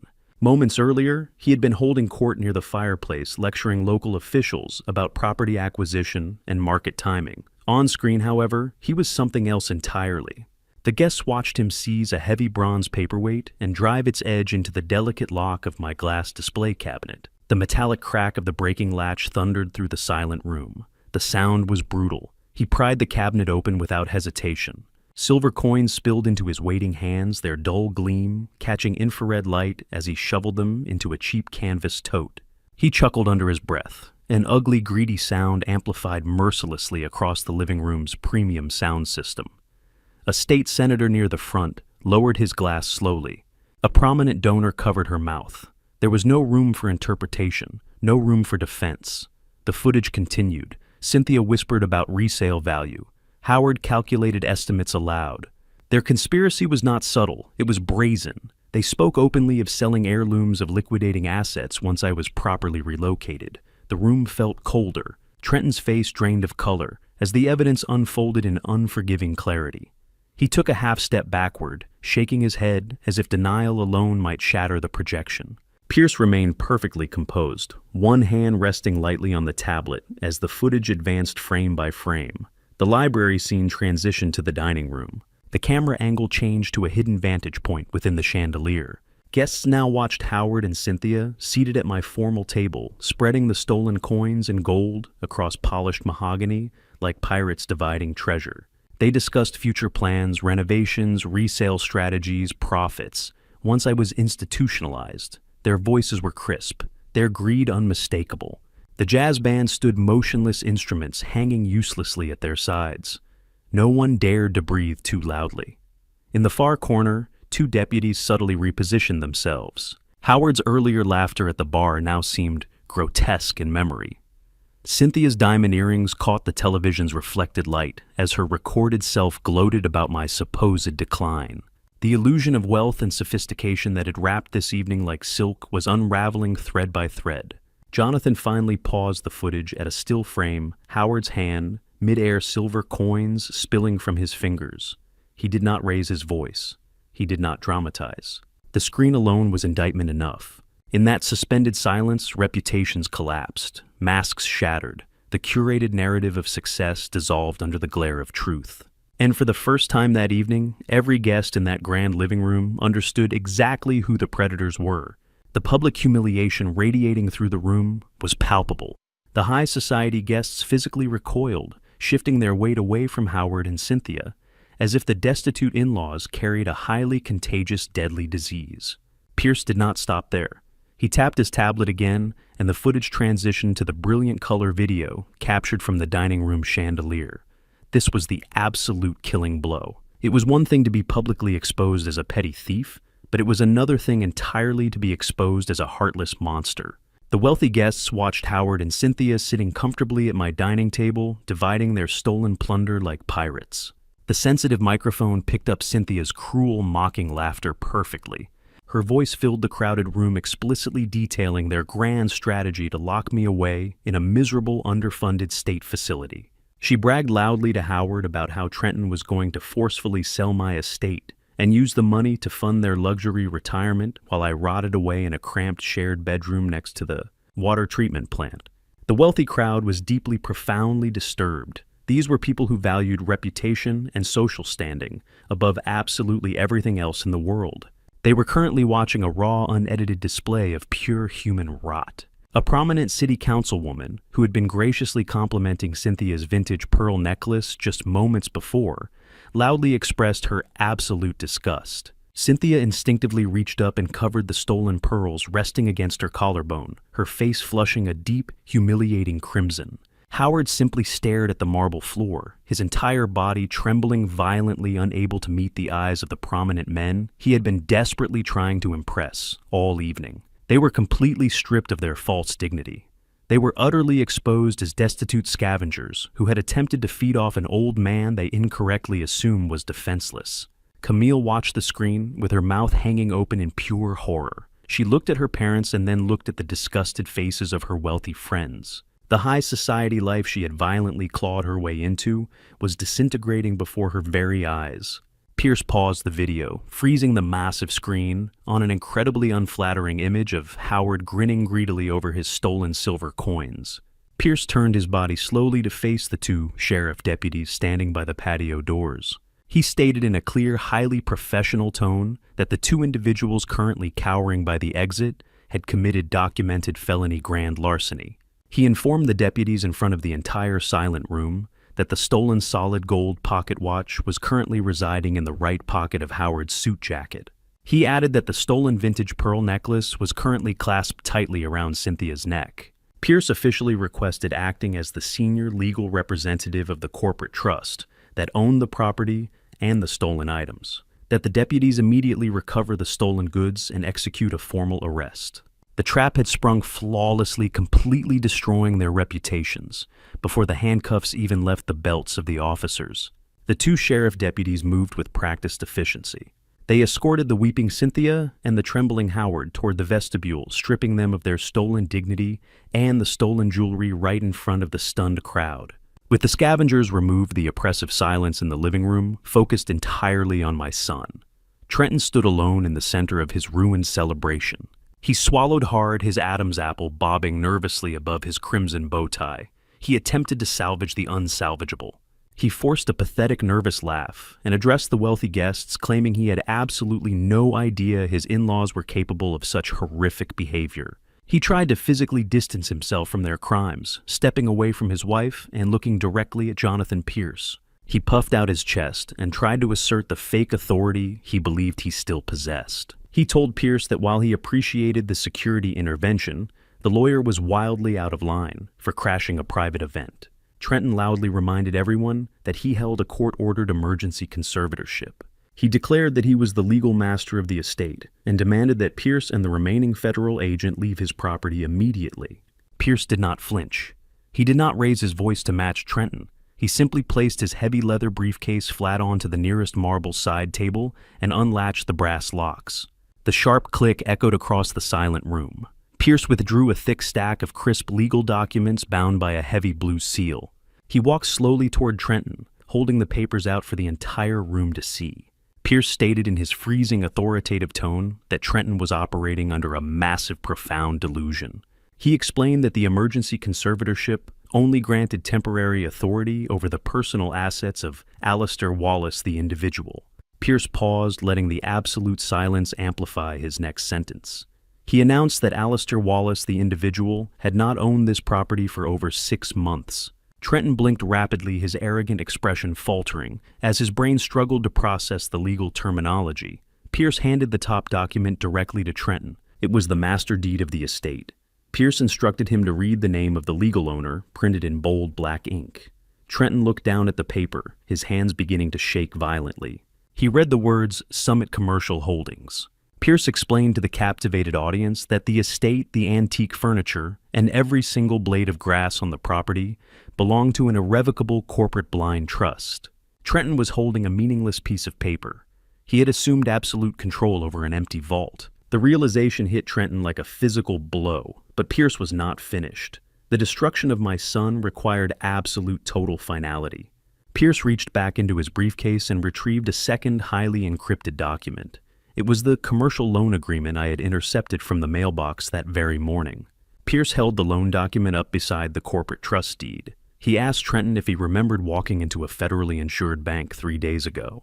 He asked if he remembered signing a legally binding contract to secure a massive line of credit for his failing logistics franchise.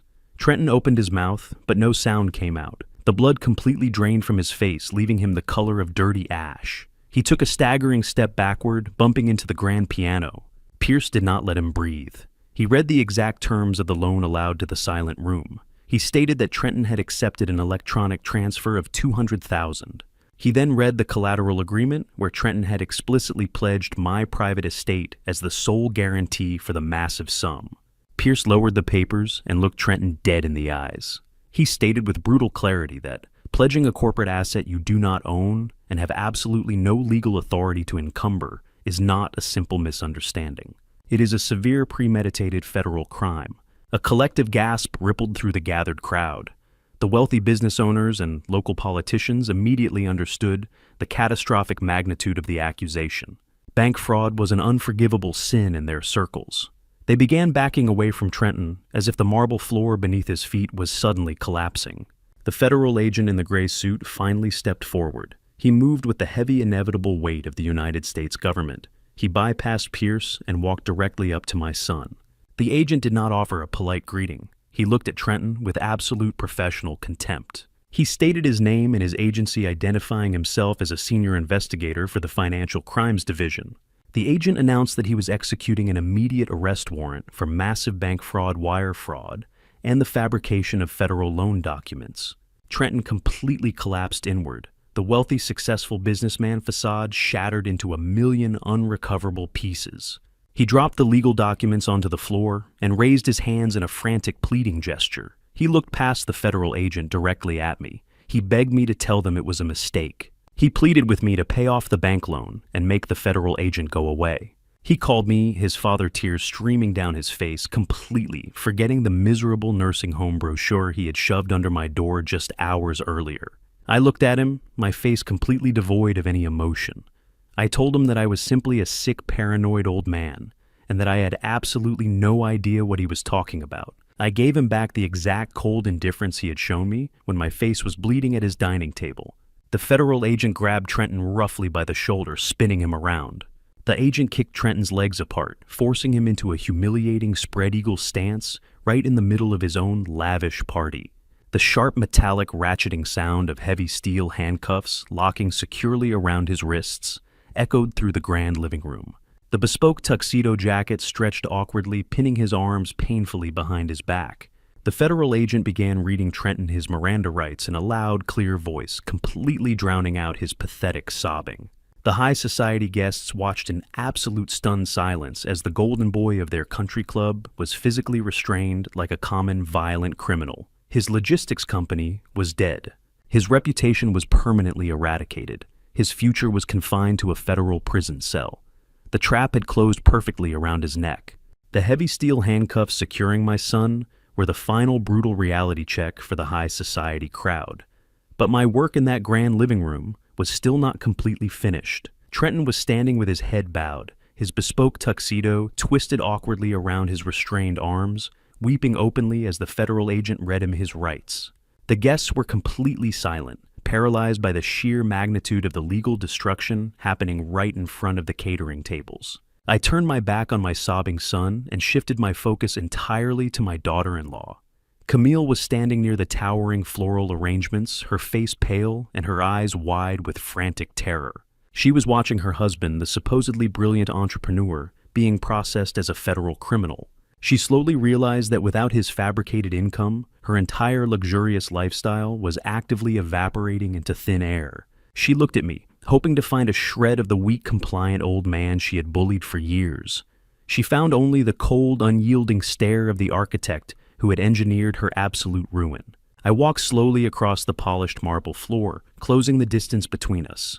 The crowd parted instinctively, giving me a wide, unobstructed path to the woman who had violently scarred my face just 3 days earlier. I reached inside the breast pocket of my charcoal suit and withdrew the crisp-sealed envelope Jonathan Pierce had prepared for me. I held it in my right hand, feeling the heavy premium paper.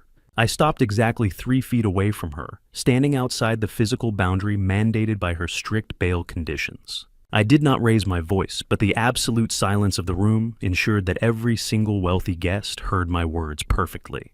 I asked Camille if she truly believed her husband was a self-made millionaire. I asked her if she honestly thought the failing logistics franchise he ran could actually afford the diamond bracelet she was currently wearing, or the luxury sports cars sitting in my driveway. Camille stared at me, her mouth opening and closing like a suffocating fish. She could not comprehend why I was asking her about their finances while her husband was in handcuffs. I did not wait for her to formulate a pathetic lie. I turned slightly so the captive audience could hear the final devastating truth. I announced that 5 years ago, I had quietly purchased the massive commercial warehouse complex that housed Trenton's entire operation. I revealed that I was the anonymous corporate landlord operating entirely behind the walls of Summit Commercial Management. I explained to the shocked crowd of local politicians and business owners that the actual market rent for that massive facility was $40,000 a month, but I had secretly allowed my son to pay only $8,000. I stated clearly that every single month for half a decade, I had personally subsidized their arrogant, lavish lifestyle to the tune of $32,000. I told Camille that she was not a high society queen. She was the unknowing recipient of my silent, exhausting charity. The absolute humiliation hit Camille with the force of a physical blow. The wealthy friends she had desperately tried to impress were now staring at her with profound, unvarnished pity and disgust.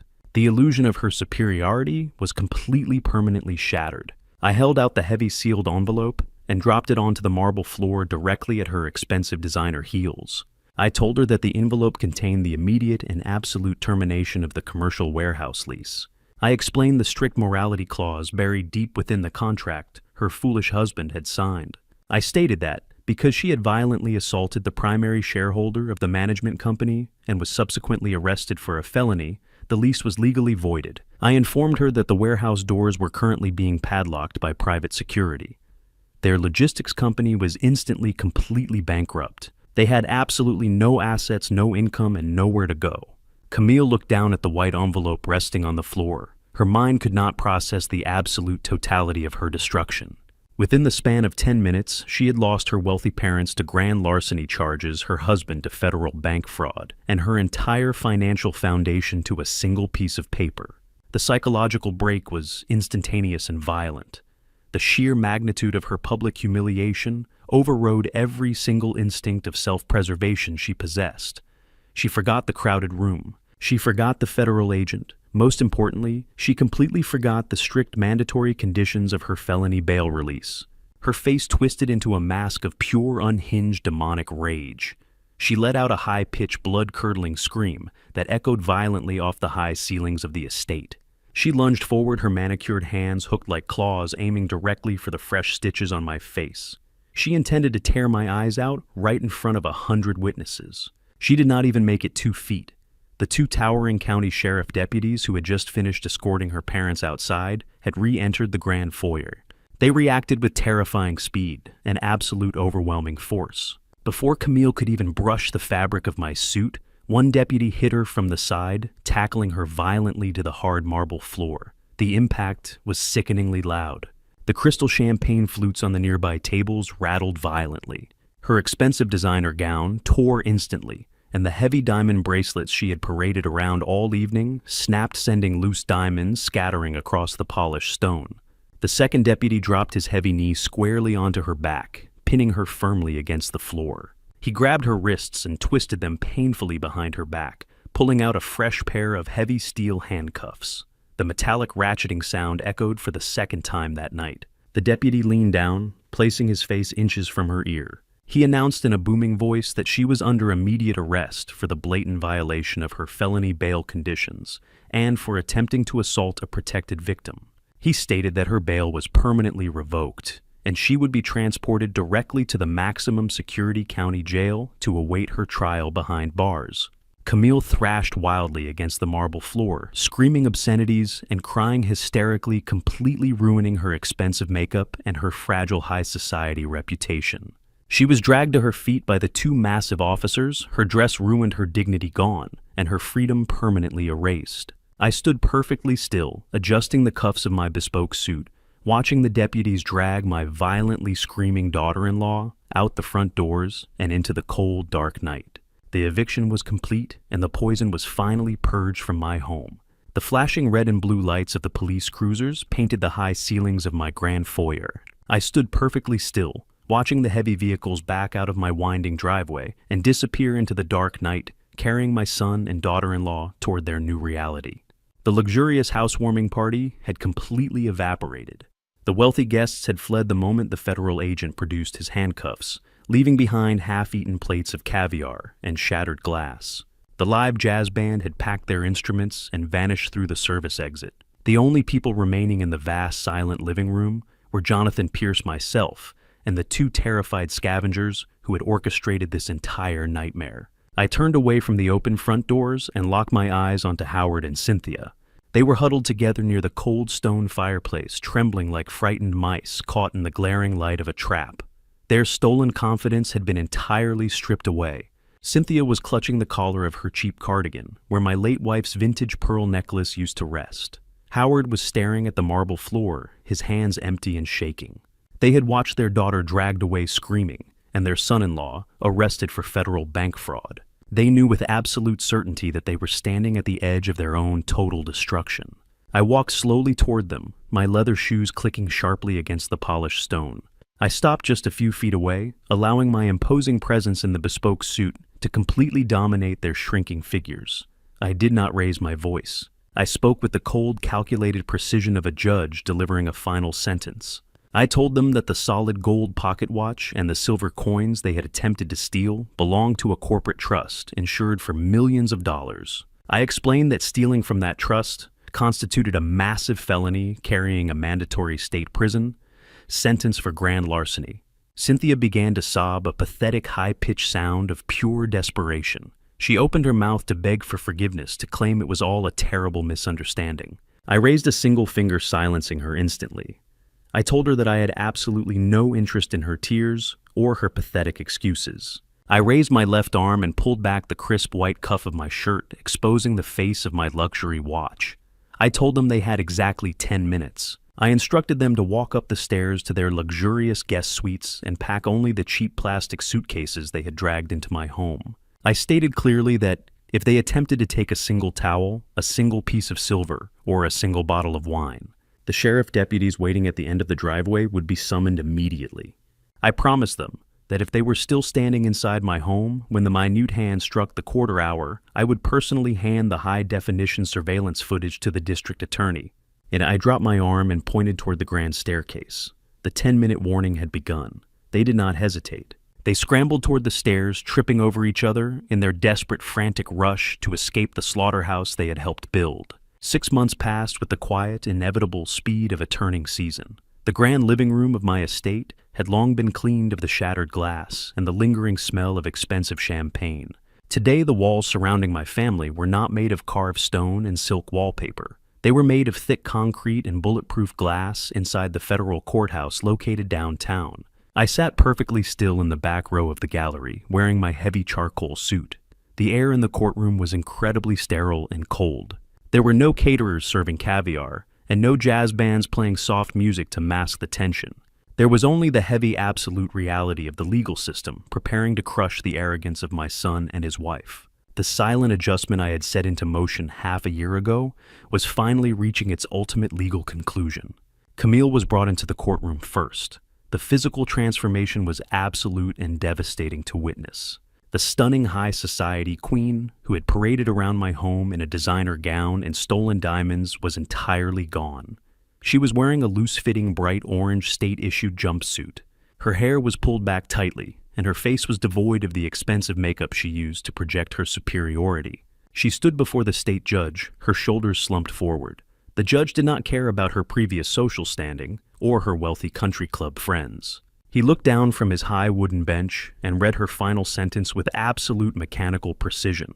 He explicitly cited the traumatic nature of her unprovoked physical assault upon an elderly family member. He then highlighted her profound arrogance in violating the mandatory bail conditions right in front of federal law enforcement officers. For these blatant criminal acts, Camille was sentenced to 3 full years in the state penitentiary. She did not scream or fight this time. Her spirit was completely broken.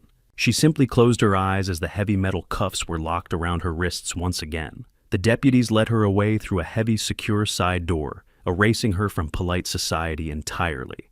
Trenton was escorted into the federal courtroom an hour later. He looked like a hollowed-out shell of the arrogant entrepreneur who had tried to lock me away in a miserable asylum. His skin was pale, and he had lost a significant amount of weight during his time in the county holding facility. He stood before the federal magistrate, staring down at the polished wooden defense table. The federal prosecutor laid out the undeniable facts of the case, presenting the fraudulent medical injunction and the forged commercial loan documents. The federal judge addressed Trenton directly, stating that his crimes were an act of profound, calculated malice against his own father. The judge emphasized that pledging a corporate asset he did not own was a direct attack on the integrity of the federal banking system. The heavy wooden gavel struck the sounding block with a loud cracking sound. Trenton was sentenced to 5 years in a federal correctional facility. There was no leniency offered and absolutely no option for early parole. Just before the federal marshals pulled him away, he turned around and looked directly at me. He was desperately searching for a single ounce of sympathy or regret in my eyes. I gave him absolutely nothing. I simply held his gaze until he was forced to turn away and walk through the secure door to begin his half-decade of concrete isolation. I walked out of the massive courthouse and stepped into the warm afternoon sun. Jonathan Pierce was waiting for me on the wide stone steps, holding a final legal dossier. He handed me a single sheet of paper detailing the final fate of Howard and Cynthia. They had narrowly avoided a state prison sentence by agreeing to a massive financial restitution plan for the grand larceny charges. The aggressive repayment schedule ordered by the court had instantly and completely bankrupted them. The prominent local politicians and wealthy friends they had tried so hard to impress had permanently blacklisted them from their social circles. They were now living in a dilapidated, rusted trailer located in a miserable, dusty park on the absolute farthest edge of the county. They were completely destitute, surviving on meager government rations and turning entirely against each other in their shared misery.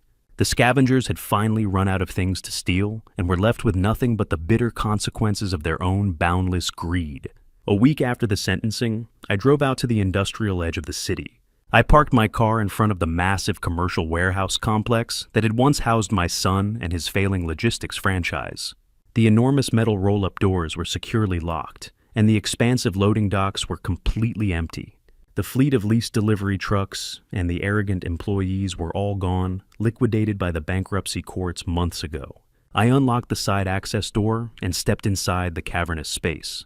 The silence echoing off the high steel rafters was deeply satisfying. For 5 years, this building had been a monument to my silent charity and a breeding ground for my son and his profound entitlement. Every square foot of this concrete floor represented money I had quietly sacrificed to keep his fragile ego intact. Now the space was completely stripped bare, swept clean of his lies and his monumental failures.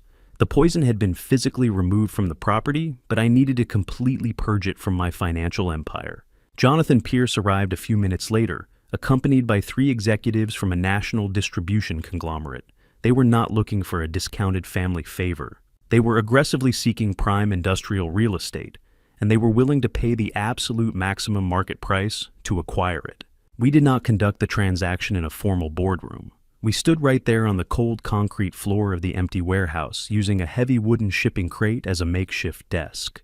The executives handed Jonathan the final purchase agreement. I read through the terms confirming the massive multi-million-dollar purchase price. I took a silver pen from my jacket pocket and signed my name on the bottom line. I officially transferred the ownership of the building, severing my final physical tie to the location of my son and his ultimate betrayal. The bank confirmation arrived on my encrypted tablet before the executives even drove out of the parking lot. The massive sum of money had been wired directly into the primary holding account of Summit Commercial Management. I looked at the glowing numbers on the screen. It was a staggering amount of capital, but I felt absolutely no desire to reinvest it or add it to my personal wealth. That money felt heavy and deeply tainted. It was the physical manifestation of the abuse I had suffered and the family I had been forced to destroy. I could not simply fold those funds back into my pristine corporate ledgers. I needed to weaponize that capital one final time, but not for revenge. I needed to use it for absolute restoration. I left the industrial park and drove directly back into the heart of the city. I navigated through the busy downtown streets until I reached a modest brick office building. This was the headquarters of a prominent non-profit legal foundation dedicated entirely to protecting vulnerable elderly citizens from financial exploitation and physical abuse. I walked into the reception area and asked to speak directly with the executive director. I was led into a small practical office filled with active case files. The director was a weary but fiercely dedicated woman who spent her life fighting the exact same predators who had attempted to consume me. She offered me a seat, assuming I was a victim seeking their limited legal assistance. I did not ask for her sympathy, nor did I offer a dramatic explanation. Instead, I opened my leather portfolio and withdrew a certified cashier's check issued directly from the Summit corporate account. It represented the full net profit from the sale of the commercial warehouse, the same property that had once sustained my son's fragile illusion of success. I placed the check face down on her crowded desk, its weight deliberate, its meaning unmistakable. Calmly, I told her that I had recently survived a calculated attempt on both my life and my legacy, an assault orchestrated by members of my own family. I explained that I had possessed the financial armor and legal counsel to defend myself, but countless elderly men and women did not share those protections. Too many faced betrayal alone, stripped of dignity, while predators wearing familiar faces closed in around them. I told her no one should endure that terror without a ruthless advocate prepared to fight without hesitation. I asked her to turn the check over. She hesitated, then slowly flipped the heavy paper. The moment her eyes landed on the number printed across the center line, her breath caught. Her fingers trembled. The figure was not generous. It was transformational. A multi-million-dollar sum capable of funding an entire legal movement. She looked up at me, unable to speak, emotion rising visibly behind her eyes. I told her to use every cent to assemble the most aggressive corporate litigators she could find. I instructed her to build a legal strike force strong enough to dismantle anyone who viewed the elderly as disposable assets. I wanted investigators, forensic accountants, trial attorneys, an army trained to recognize financial exploitation and crush it without mercy. I stood from the chair and walked out of her modest office without waiting for gratitude. The money that had once been tainted by greed and manipulation had been purified through purpose. The poison had been extracted from my life and converted into protection for the defenseless. The following morning, sunlight spilled over the ancient oak trees that frame my estate. Long golden shadows stretched across perfectly manicured lawns. I woke not to the abrasive scrape of plastic suitcase wheels across marble floors, or the barking demands of opportunistic in-laws. I woke to silence, deep, resonant, restorative silence. The air inside my stone home felt different now. It was no longer dense with hostility or deception. It was light, crisp, entirely mine. I pushed aside the heavy silk sheets and rose from bed, feeling strength settle firmly in my bones. I crossed the plush carpet of my master suite, the same room where I had once locked myself inside, to orchestrate a counter-offensive against my own bloodline. That chapter felt distant now, like a violent storm that had raged and finally broken, leaving clear skies behind it. The house had been restored in full. Every antique remained in its rightful place. The rare silver coins were secured. The vintage wine rested untouched in the cellar. My sanctuary no longer carried the faint echo of intrusion. I entered the master bathroom and switched on the warm vanity lights. Cool water splashed across my face, clearing the final remnants of sleep. As I dried my skin with a thick cotton towel, I paused before the crystal mirror. The wound from that Easter dinner had healed months ago, but the scar remained a thin silver line tracing the curve of my cheekbone. I tilted my head slightly, allowing the light to illuminate it fully. I raised my hand and traced the faint ridge of scar tissue with my thumb. I felt no bitterness, no rage, only pride. That scar was the cost of clarity. It had torn away illusion and forced me to confront the truth. Camille had hurled the crystal goblet, intending to break me, to shock me into submission. Instead, she had shattered the false narrative of family loyalty and awakened the strategist she had underestimated. In trying to destroy me, she had triggered the unraveling of her own future. I smiled faintly at my reflection. I saw not a victim, but a man who had defended his fortress and reclaimed his ground. I dressed in linen trousers and a soft cashmere sweater, no armor required. The bespoke suits remained in the dark closet, symbols of a war already won. I descended the sweeping staircase, passing the foyer, where federal agents had once led my son away in handcuffs. The marble floors shone peacefully now, reflecting the warmth of morning light. I stepped through the French doors onto the stone patio, overlooking the gardens. The wrought iron table was already set, a silver carafe of dark roast coffee porcelain cups, and fresh pastries still warm from the oven. Moments later, the private gate hummed open. Jonathan Pierce walked along the gravel path, newspaper tucked under his arm. He wore no sharp navy suit today, only an open-collared shirt and relaxed trousers. We were no longer attorney and client locked in combat. We were two men who had endured a siege and emerged intact. He sat across from me and poured coffee into his cup. He inhaled the morning air and raised his mug slightly in a quiet toast. No words were necessary. He did not mention the federal appeals my son continued to file from his prison cell. He did not speak of the rusted trailer where Howard and Cynthia now struggled under the weight of their own choices. Those chapters were closed, sealed, archived. We had removed the malignancy and refused to dwell on the disease. Instead, we discussed global markets' shifting investment patterns and the rapid growth of the legal foundation I had funded. The attorneys assembled under that banner were already dismantling other schemes, freezing fraudulent conservatorships, exposing financial predators, restoring stolen estates. What had begun as personal defense had become institutional protection. The foundation had teeth. We fell into comfortable silence, listening to wind moving gently through the oak leaves. I lifted my coffee and took a slow sip, savoring its depth and warmth. Across the lawn, two bluebirds settled on the edge of the stone fountain, their wings flashing in the sunlight. Peace had returned, not the fragile peace of denial, but the earned peace of resolution. My home stood firm. My legacy was secured. My wealth now served a purpose greater than inheritance. And the scar on my cheek caught the light like a quiet metal proof that survival, when guided by discipline and truth, can transform even betrayal into something unbreakable. And to you listening to this story, remember this. Not every wound comes from strangers. Sometimes the deepest scars are carved by family betrayal, and sometimes the hardest battle in a family story is the one fought inside your own heart. I learned my lesson too late. I ignored warning signs. I mistook manipulation for misunderstanding. I believed that enduring disrespect was the price of keeping peace. Don't be like me. Do not wait until family betrayal turns into legal warfare before you enforce boundaries. Do not confuse silence with wisdom when action is required. I believe God was watching when I was bleeding at that table. I believe God was present when I chose restraint over rage. And I believe God allowed the truth to surface exactly when it needed to. Without God, bitterness would have consumed me. With God, I chose justice over vengeance. In this family story, faith grounded me when pride could have destroyed me. Here is my honest reflection. I was generous, but I was also naive. I was patient, but I tolerated too much. That is on me. Family betrayal did not begin the night the glass struck my face. It began the moment I allowed entitlement to grow unchecked. My opinion is simple. Boundaries are not cruelty.